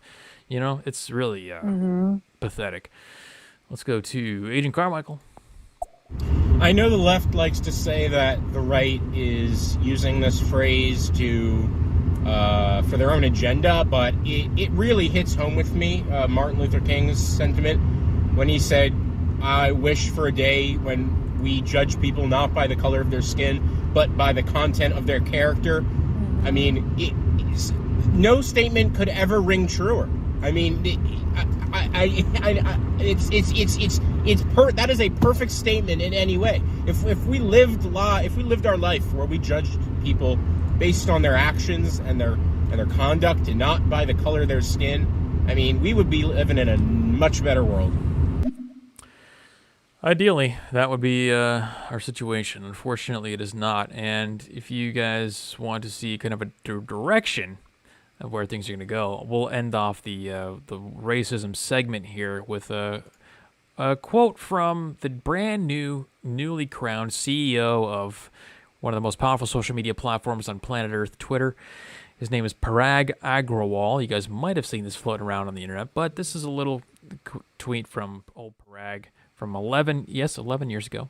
That's a while ago. But imagine how much his stance has evolved on this particular topic since then. You think it's gotten worse or better? The quote is, he's quoting a comedian, so he's signifying his agreement with this term. Quote, if they are not going to make distinction between Muslims and extremists, then why should I distinguish between white people and racists? End quote. So there you go. That's the outlook of the new Twitter CEO. In case you guys are looking for a potential direction on where things are going to be going in the future, that should be a decent indication. And by the way, he's, if you couldn't guess by the name, Parag Agrawal, he's brown, Indian. And Indians don't particularly get involved with the race stuff, but the woke ones who go through the U.S. college systems absolutely can. So I think that's what we're dealing with there with that. Yeah. So that's just great. I was gonna say, the children of the Indian immigrants that come here are the ones that get involved in the SJW stuff. The parents, the ones that went through the immigration process and become Americans, they usually just keep their mouths shut, work hard, and just take care of their family. Mm-hmm. Yes, that's right. Okay, folks, we made it through. Actually, we got two more from Holly here, because probably on the racism stuff. So we'll knock these out, and then we'll go to the Omicron. Is here. Ooh, dum dum dum. It's Omicron, but I like to call it Omicron. Collie. I like to call it. Was it last year or a few years ago that the Salvation Army was called out as transphobic because they were turning trans people away from their women's shelters? Man. And now I think they're just trying to make up for it by, I don't know, getting us to repent our whiteness. Mm-hmm. I don't know. It just sounds funny to me. It's a snake eating its own tail, as they often do.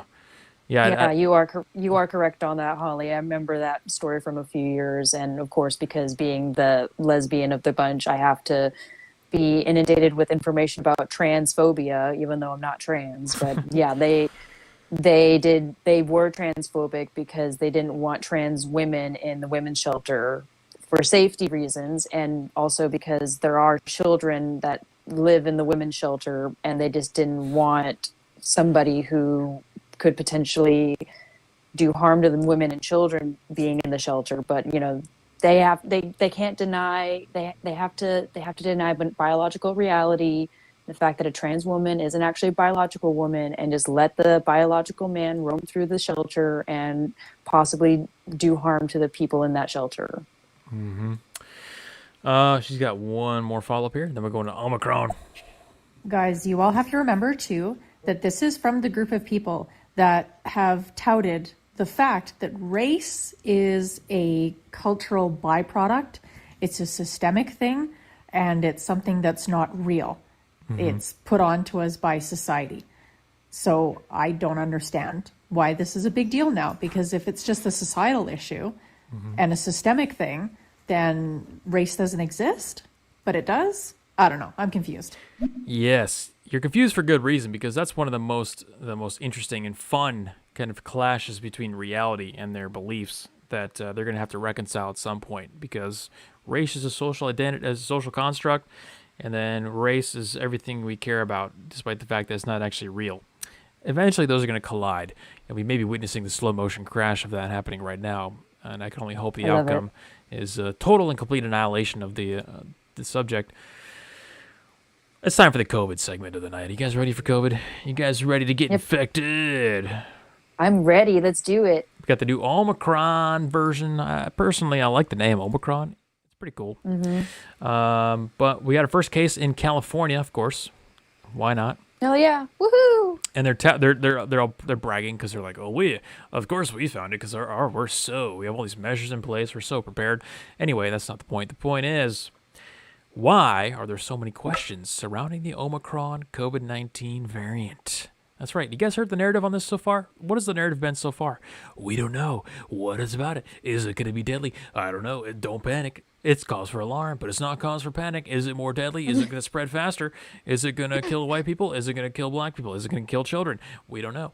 It's all about uncertainty. And I got my own personal theories, but we'll go ahead and read a couple segments from this article and see if we can figure out what they think. So the question is, why is it so hard right now? Why is it so hard to say right now if the Omicron variant will be worse than other COVID variants? That's a question from the article. Why is it so hard to say if the Omicron variant will be worse than other COVID variants? There have been a lot of scary headlines about Omicron, but in reality, there's a lot we don't know. While it appears to be more contagious than the Delta variant, even that is not confirmed yet. That's because each version of COVID-19 encounters a different population. When it first surfaced, no one had immunity. Then Delta popped up, and some people had antibodies from the already surviving COVID. Now Omicron is running into people with natural immunity and vaccine immunity, so it's hard to compare and contrast until you find similar patients with comparable health histories.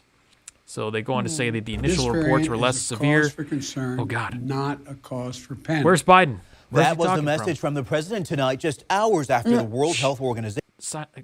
I'll get to you, Biden. We'll just calm down. Jeez, these local news TV station websites are always awful. They autoplay videos. Biden just came in. Yes, they do. Calm down. Yeah, so as you heard it, Biden say abruptly, he said it's cause for concern, but not cause for panic. So there's just a bunch of questions around this, and I think I'll give you my reason why. I think what they're doing, first of all, number one, they don't know exactly how they want to treat this. Every good crisis is an opportunity. We all know that, right? So this new thing came up, whether it's manufactured or not. They have an opportunity presented to them. I mean, we're already hearing about pharmaceutical companies offering, we need double boosters for this one. This is going to be bad, guys. We need to sell more of our product.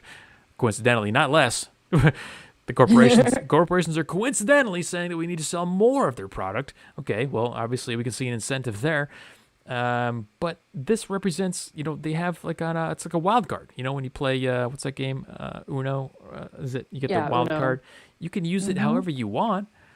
You just have to decide how you want to use it. So I think actually we're still in kind of a period of limbo where we haven't exactly figured out, and by we, I mean, the deep state or whoever you want to blame this on. They haven't figured out Fauci. They haven't figured out exactly what they want to do with this, how they want to treat it, what the objective is with this particular instance. But I think that's a portion of it. But the second portion of it is this. There's nothing more scary than the unknown. And they're purposely asking all these questions out loud. Like, why are we even talking about it if we know nothing about it? There's been a lot of other variants out there, right? There's been like mu, Mm-hmm. nu, phi, chi, psi, omega, whatever. I'm not going to go through the whole Greek alphabet, but there's been a lot of other variants that we don't mention in the news at all. Do you think it's a little strange that all of a sudden now we're talking about Omicron and we don't know anything at all about it? It's because they've put it on deck. It's in the bullpen. He's out of the pit. He's in the bullpen. He's warming up. That's a baseball reference. For those of you who don't know, that means when the pitcher's going to be replaced in the middle of the game, they got another guy in the bullpen warming up. Omicron is on deck warming up, and that's why we have the title of the stream today, Omicron on Deck. And it's because they want to let that fear of the unknown stew in the brains of all these people who are like, oh my God, no, not a new variant. What's it going to do? Is it going to be worse? Is it going to be deadlier? Am I going to have to take 8 more boosters? It raises questions in your mind, and there's no better way to instill anxiety, depression, uncertainty, fear in people's minds than present them with an unknown. Because again, answer me why we brought this up in the first place if we know nothing about it. Mm-hmm. Because you're right. It's to instill fear. It's to get people on edge. It's to get people ready for the unknown, even though because it's unknown, what are you preparing for if you don't know what's going to happen? It's to get people back in line, especially since it's in California. Get people back in line and put your masks back on, and don't go out and party too much without your mask, and get your booster, get your original COVID vaccine and all your boosters, because the unknown is coming, and even though your vaccine boosters might not help you with the South African variant. Yeah, I think the initial impression that we're getting is that they're using this to push the kids' vaccination thing, because the initial reports came out that, it's going to affect the kids worse than anybody else, any other variants. So that seemed to be where they wanted to go with it, but they eased up on the narrative a little bit. So I'm not sure that they even know how they want to handle this yet. Again, they've got the wild card in their hand, and they're just waiting to play it until they have a solid narrative and strategy in place. Yep. And it doesn't hurt that you can just let the general public stew in the fear until you figure it out. So something's coming, it's not just going to go by the wayside. And it's just a waiting game to figure out what the narrative is going to be surrounding Omicron, which, as people in the chat are aptly mentioning, sounds like a Transformers name. Mm-hmm. And they just skipped over the letter that came before Omicron, which is it's XI. So I think it's G. Chi. Chi. They just happened to skip over that one because it's relatively it similar. could be seen as she. Yeah, it's relatively similar to Chinese. Mm-hmm. Yep. Coincidence, I'm sure. Let's go to Paul and Stereo. Oh, to follow Polly, this comment will be out of sync with the stories, but these people saying all these racial problems are put on by society. Understand the left is driven by tabula rasa, the blank slate. They deny human nature. They deny evolutionary psychology as not as a matter of principle. It's just that's their foundational philosophy rejects the idea of human nature. Everything has to be societally driven because that's what fits with, is compatible with their the underlying Marxist philosophy, basically. Right, yeah. Blank slate, that's a big component of their actions and their beliefs for sure. He's got a follow-up here. I'm so sick of these variants. So you talk about the 9/11 playbook all the time. That's exactly what we're saying. Again, on steroids at warp speed. In plaid, I should say. I see all the questions about Omicron. No, I have none. There are none. It's a variant. It kills more or less. If you can't say it kills more, fuck you. It doesn't kill more. This is just the same as when all the 9/11 hysteria, they had these Muslims in Buffalo, basically the FBI finding some, loner incel Muslim who wanted to kill Americans, gave them all the weapons. The FBI planned everything. They would just honeypot these people to create a story to justify their existence. They did that with terrorism to Muslims in 9/11. They did it to Gretchen Whitmer and those people allegedly wanting to abduct her, and it's the same with this goddamn virus. Same. Yep. Same exact thing. That's what I'm saying. We just got to wait for that narrative. What is the story behind this one? Let's see here. Kizza.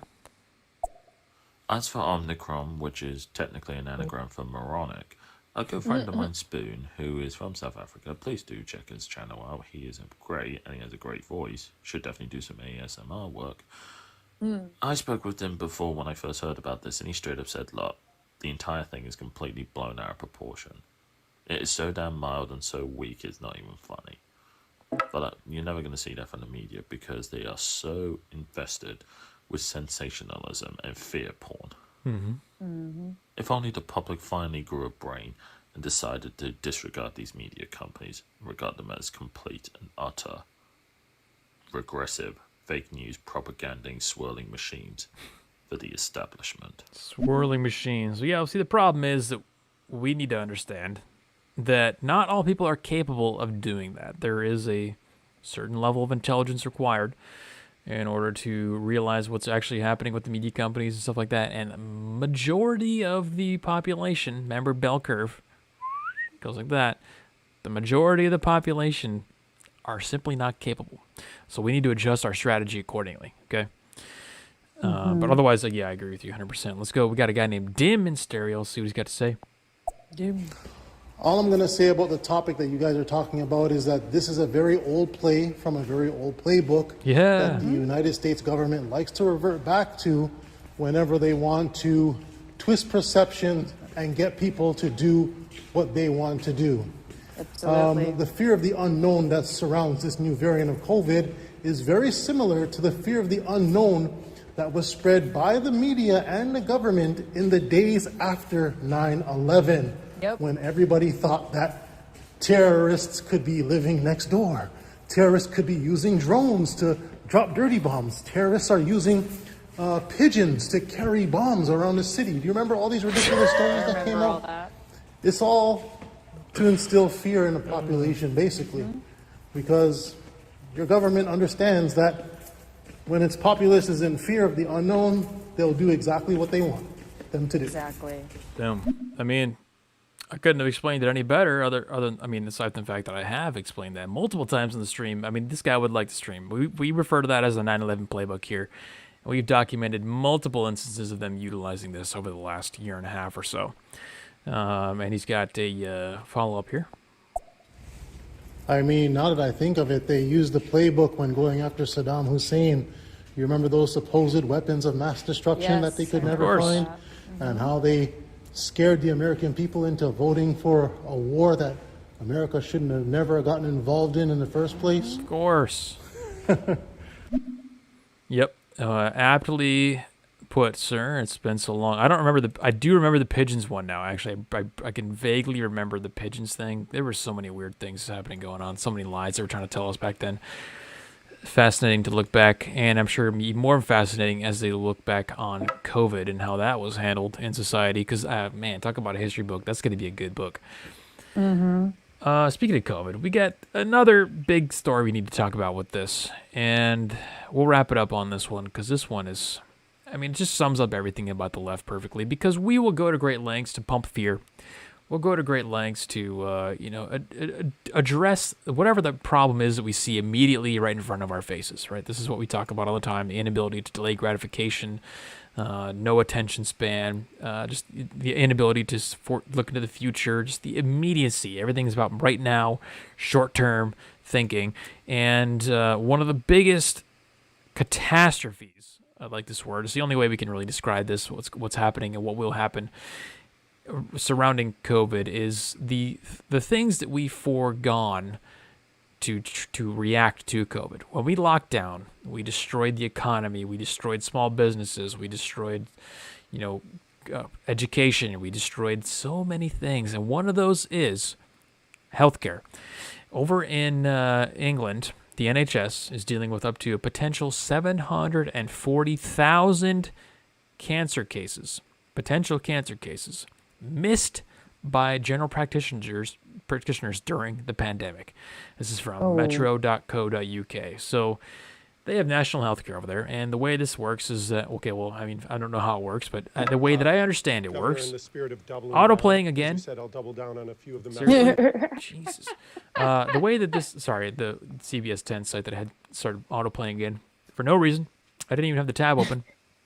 Anyway, if you think you have cancer, you get put on a waiting list so that somebody can eventually get around to taking a look at you because, they have a waiting list. It's inefficient. It's government run. It's slow. And there was a large waiting list of up to 12 million people. Well, there is a large waiting list now, 12 million. It only used to be 4.43 million people in February of 2020. So when COVID started, they had a backlog, a wait list of 4.4 million people. Okay, and now that we've gone through 2 years of this garbage and lockdowns and shortages and lack of services for elective procedures, things like that, they're facing 12 million people in the backlog with up to 740,000 potential cancer cases as a part of that 12 million. Oh. Now, I don't know if you know this, but cancer is potentially fatal. And if they were in a waiting list, that means there was some indication, potentially small, potentially critical, that they had cancer or may have cancer.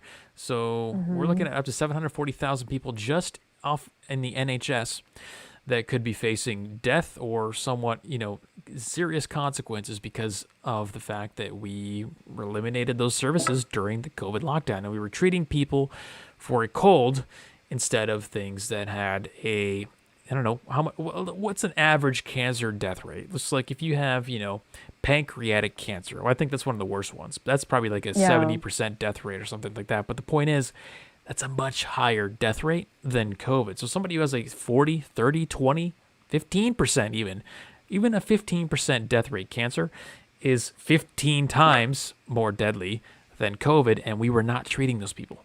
We were putting them on a wait list and saying, hey, you know what? We don't have the doctors, or we're not offering those services anymore, letting them go by the wayside, and now we've got 740,000 people just in the NHS alone. That's not talking about people in America. That's not people in Canada. It's this is there's no other word to describe this aside from catastrophic. That's very catastrophic. I mean, like you said, some of these people with cancer, they have a really, like pancreatic cancer is one of those ones you don't really survive from. I've lost a few family members to pancreatic cancer. They got diagnosed and died 6 to 9 months later. It's not like you can get a transplant and everything will be hunky dory. It's serious. And the fact that they put people with cancer not on a priority list to be seen by doctors and put people that have a way better chance of surviving COVID on a higher priority list just kind of disgusts me a little bit. Yeah, I mean, this is one of those things, again, where we're not going to understand how awful that we responded to COVID until the history books are looking back at it. So we're trying to do our best right now in the Weekly Narrative on the Alt Centers podcast to understand the catastrophe that we're living through and to be conscious of all the aspects of it. But there's no way that even we, who are highly conscious of the fact that we're messing up massively right now, can get a good picture, a good summation, a good visual representation in our heads of how absolutely terrible this response has been. I mean, I told you, we talked about the economy, education, small business, all this other stuff that's already been destroyed, our civil rights, freedoms, and now, of course, our health. So every aspect of our life has been annihilated by not by COVID. Remember, not by COVID, by our response to COVID. And yes, it's true that COVID kills people. It's a deadly disease, but the death rate is very low. Our hospitals are not overrun anymore, and that was always the reason for the lockdowns. That was always the reason for the restrictions, and that's not even a factor anymore, at least in America. I haven't heard a single case of a hospital being full in at least a month and a half, 2 months. And just as I predicted, just as we all said, that they were going to continue to roll with that narrative and advance the criteria by which they continue to lock you down over time. And now there's not even really a reason for it anymore. They just say, some nebulous reason that we need to get vaccinated. We're not vaccinated. So there's not even a justification for the lockdowns anymore, and it having a catastrophic effect on our daily life. So yeah, and what's even more just very disturbing for me is the national health system in the UK is what Americans want over here. And to me, If this is what you want over here, you want people with potential cancer that could kill them to be ignored for people with COVID that they can recover from and not die from. I do not want that healthcare system here. Not at all. Yeah, Phil C. mentioned in the YouTube chat, he says, overdoses and suicides have skyrocketed over the last year. Yes, again, mental health, mental illness, drug abuse. We just talked about last week or the week before that there are more fentanyl deaths in the last year than ever. We're setting records for drug overdoses, mental illness, suicides, you name it.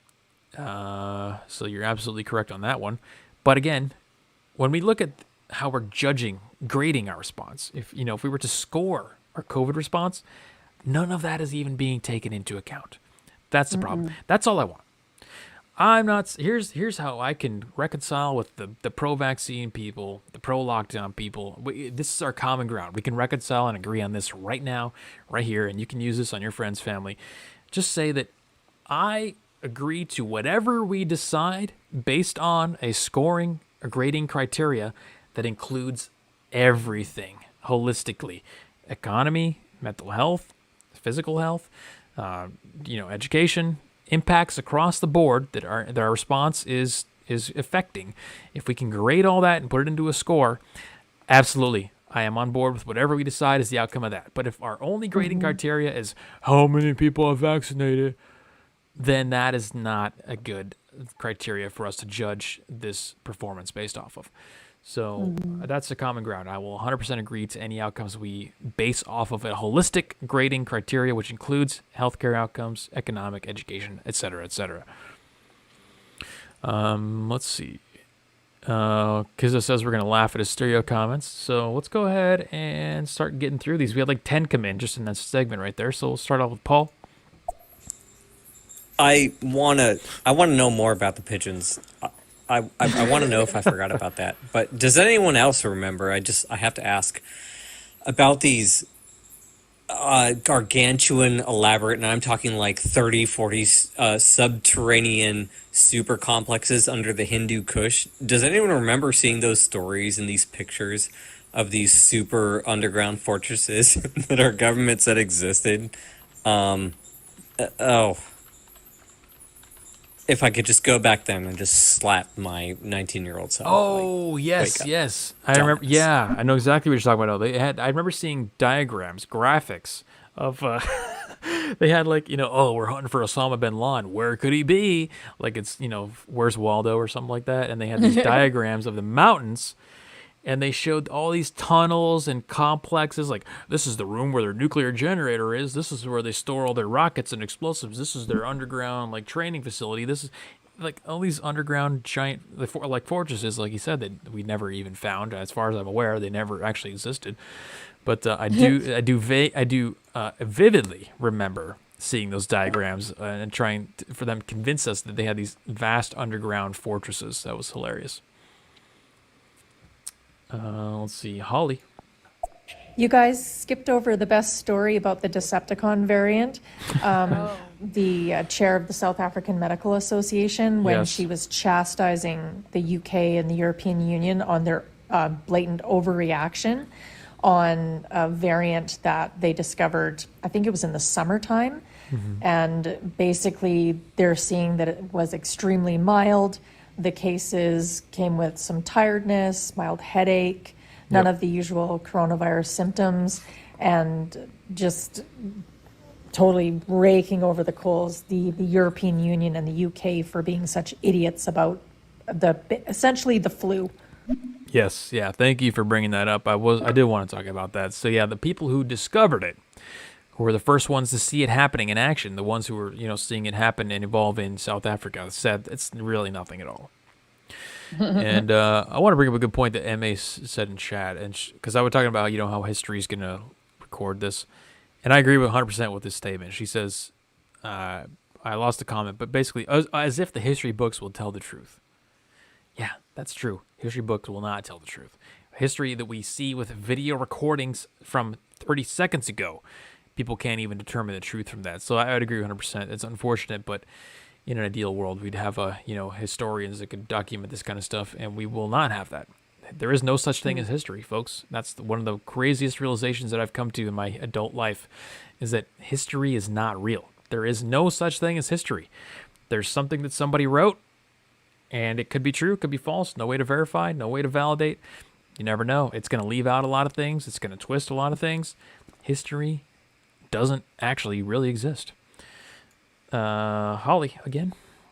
Follow up to my other one about the South African lady talking about that. She was talking about how the UK was panicking unnecessarily, and basically Omicron, Decepticon, it's easier to say, it had already spread around the globe. So locking down flights from South Africa is ludicrous.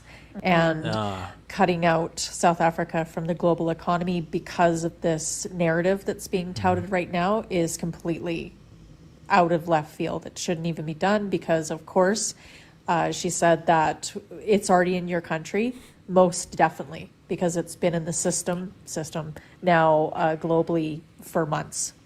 Yeah, exactly. Yeah, it's very obvious that a choice was made to bring this to the forefront, which is why I came to the conclusion that this is now on deck, and they're just waiting for the narrative that they want to use with this.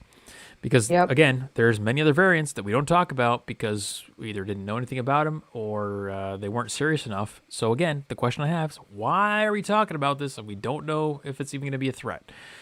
I'm just waiting for the story to come out of a 16-year-old obese, little boy that dies from this variant, so that way it can be ammunition to lock us down again. Because that's what they're waiting for. They're waiting for some child, child I use loosely in quotes, child dying from this, so that way it's ammunition to lock us down all over again. There you go. That's it. That's the play. They're gonna we got the first case in California. It's gonna spread to some 12-year-old, and then he's got like 18 underlying conditions. He's gonna get smoked by it. And then, oh my God, all the kids, mandatory vaccinations from 1 month old and on. You know what I'm saying? Like that's probably going to be it.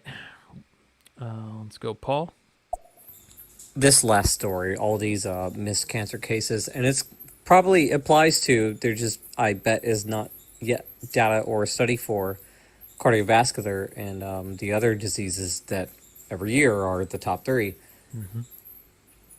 These happen obviously because when they shut down society, hospital staff, like the back end staffed, ICUs and emergency wards were probably operating normally, but all the radiology and all these other sub clinics, hospitals had their staff reduced, and so obviously all these illnesses went undiagnosed.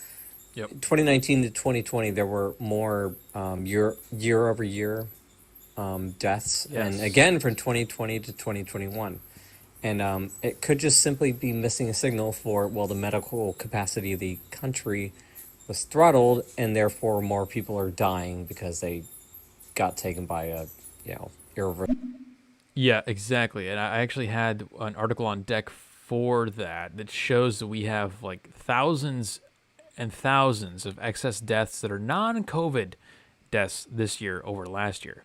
And that's how I wanted to tie this whole thing together, is that these second order effects we talk about, we want to lock down for COVID for the greater good. Well, if I told you how many people that was going to kill due to what you're talking about, Paul, and what we talked about, maybe you'd think twice about that. But again, we don't even spend 1 nanosecond thinking about these second order effects, and now we're paying the price. Yeah, we are. Kizza, we got we got like 6 more super chats here. Kizza. I'm so glad, Jeremy, you're talking about this subject regarding the NHS. I am so fucking sick to death of this, because all these lockdowns, as it was advertised over here, was to, quote-unquote, save the NHS, and people stood outside their houses, 8 p.m. on a Tuesday every week for numerous weeks, clapping like retarded seals. And we have this mess. I have no respect for these people. And I don't clapping. Really like the NHS in general. They've dicked me about enough times when I've had issues. They royally screwed up my mother where she caught MRSA, and they royally fucked up her bowel when she had an operation. And people will defend this shit like a fucking cult. It's fucking Yeah. cancer. And any American who says, "Oh yes, we need universal health care," send them to me. I'll gladly educate them. Well, Right? Exactly. what do we talk about with that study we just went over on the stream, guys? They cannot. So here's the reality. I'm looking. My senses are telling me that this entire system the NHS has set up is terrible. I can see it with my eyes. I see the statistics. I see people dying from cancer. My friend died. My mom, whatever. Like you said. Sorry about that, by the way. But then I have my internal beliefs that, oh, this is the greatest. This is the best. So that's another perfect example right there of where reality is not integrating with their beliefs, and of course, it's not going to have a good outcome. Because it's got another follow-up here. Oh, and I forgot to mention as well, this idea that the NHS is an actual national health service, that's a lie. Nationals it like is. myself barely even get treatment, but I'll gladly give free treatment to anyone outside of the country, especially if you're not white. It really should be rebranded itself in International Healthcare Cash Cow, because that's all it is. And it keeps scrounging upon scrounging and scrounging off of my taxpayers' money, claiming it's got no money. And what did he do when he got the extra funding? Oh, that's right, piss it up on the wall with TikTok dancers and what's it called? Diversity managers. Charging an outrageous amount of money off my taxes for no benefit. Fuck these institutions. And also, any American who says this is a good idea, send them to me. I'll gladly educate them on it. Yeah, no, it really is an international kind of like healthcare clinic for anybody who wants to come in and just get treated. Oh, by the way, Fauci today, speaking on that topic, Fauci was asked if people crossing the border need to present vaccination, right? Ducey asked Fauci if people crossing the border need to present vaccination, and he said yes. And then Ducey clarified, does that apply to everyone? And he said yes.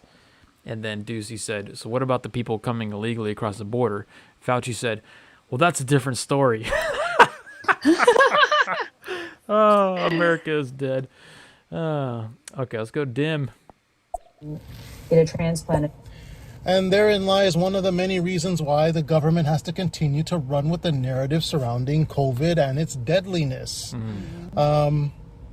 If G7 governments were to come out with the truth and openly say that COVID was not as bad as they portrayed it to be, the legal ramifications of that are stupendous. I mean, people could legally sue their governments for things as small as lost wages due to COVID, to lost businesses and closed down businesses, to suits surrounding the very thing you're talking about, having cancer spread through your body because you had to be put on a wait list because COVID took precedence over everything.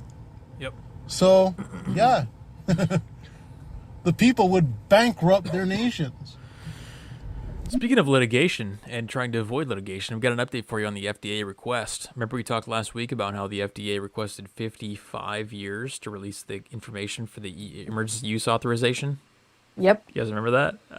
I remember that. We got a conclusion. The FDA was ordered to release 500 documents a month.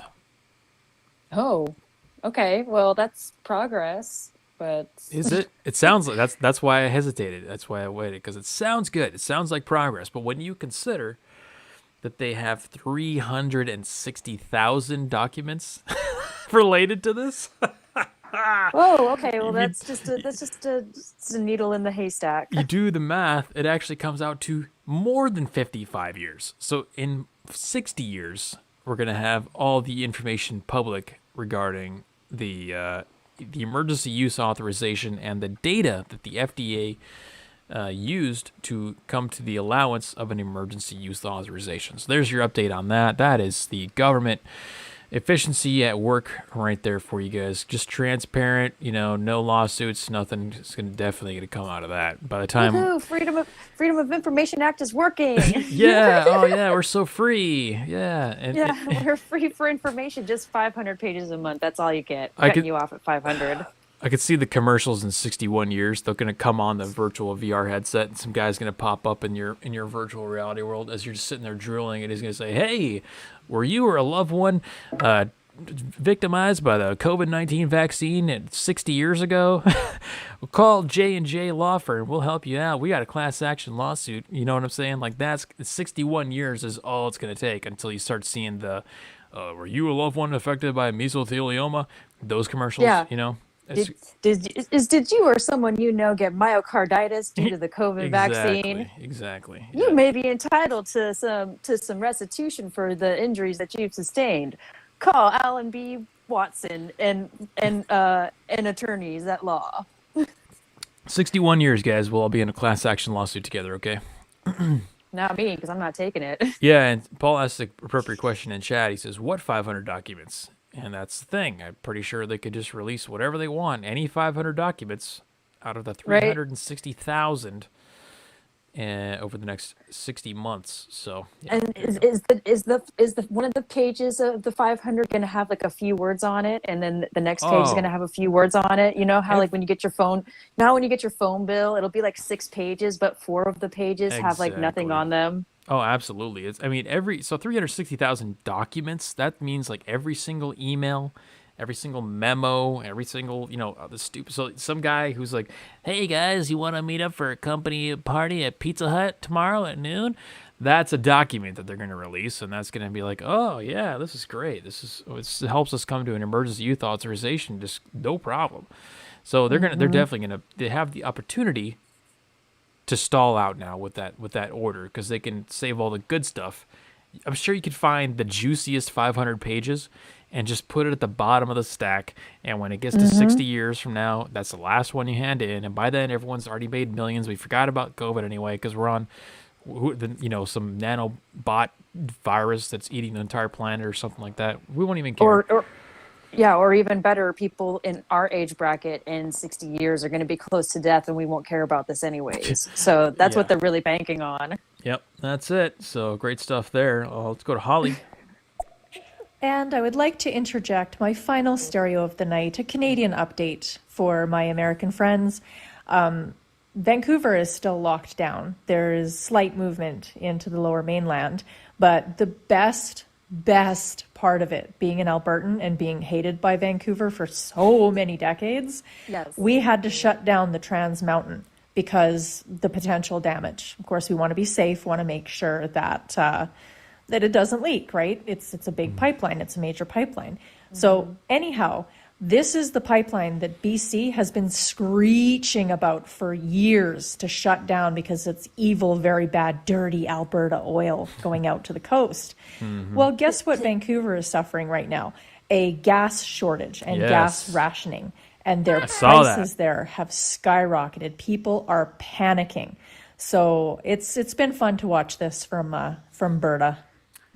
Yep. Well, let me ask: does that trans pipeline, does it identify as a trans woman or a trans man pipeline? Because we gotta distinguish these things, or else you're a transphobe. No, it's a pipeline that identifies as a cable. Okay. Oh, okay, okay. But I saw that. I see videos of Canadians posting that they're limited to like 30 liters of gas per fill up, things like that. And again, reality, your beliefs. They're going to clash eventually, and now there you go. You're experiencing that firsthand. We got a comment from Matt in the YouTube. He says, the injustice level is stupendous.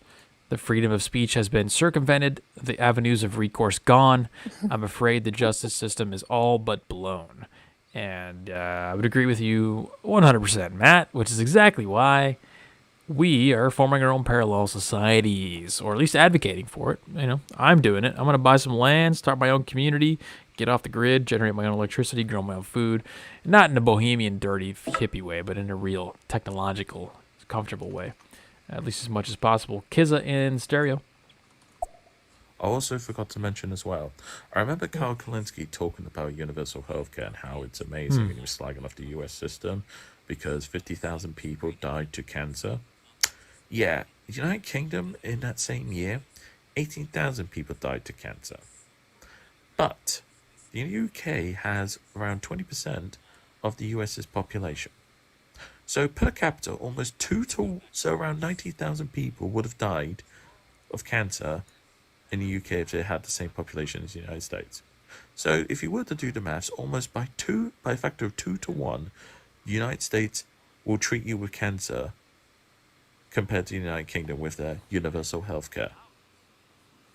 And people say they want this shit over there in the United States. Get fucked. Seriously, all those Americans believe it. Come over here, deal with it, and then tell me how great it is. Per capita. Per capita is a tricky thing. You know, a lot of low IQ Americans do not understand it all. Well, I mean, and people, low IQ people don't understand how just economics work in general. I'm sorry, nothing is free. You can't expect to have free healthcare. It's like, so the doctor, the nurse, the anesthesiologist, all the people that work in the medical field, all their labor is going to be for free. No, that's not how it works. People are going to get paid. It's just like the free Obama phones that people try to hand out. They're like, it's a free phone. And I'm like, it's not free though. Somebody's paying for it. If it's not me, then who? I don't want it if I can't pay for it. And if it is actually free, it's going to be the worst you've ever received in your entire life. Mm-hmm. Exactly. Because it's going to be under force of coercion. You could get a doctor to give up free healthcare, but you're basically pointing a gun to his head at that point, and he's not going to perform very well. Let's just say that. Mm-hmm. Okay, we got Dim to close us out here. He's got 3 chats in stereo.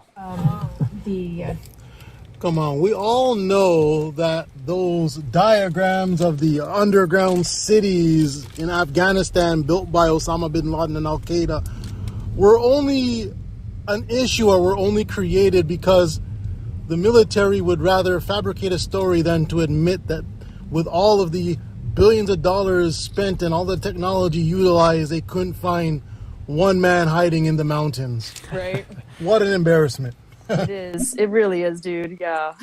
Well, you know, those diagrams are inspiration to me because I would one day like to build an underground fortress similar to the non-existent Taliban fortresses. I just got to find the appropriate mountain.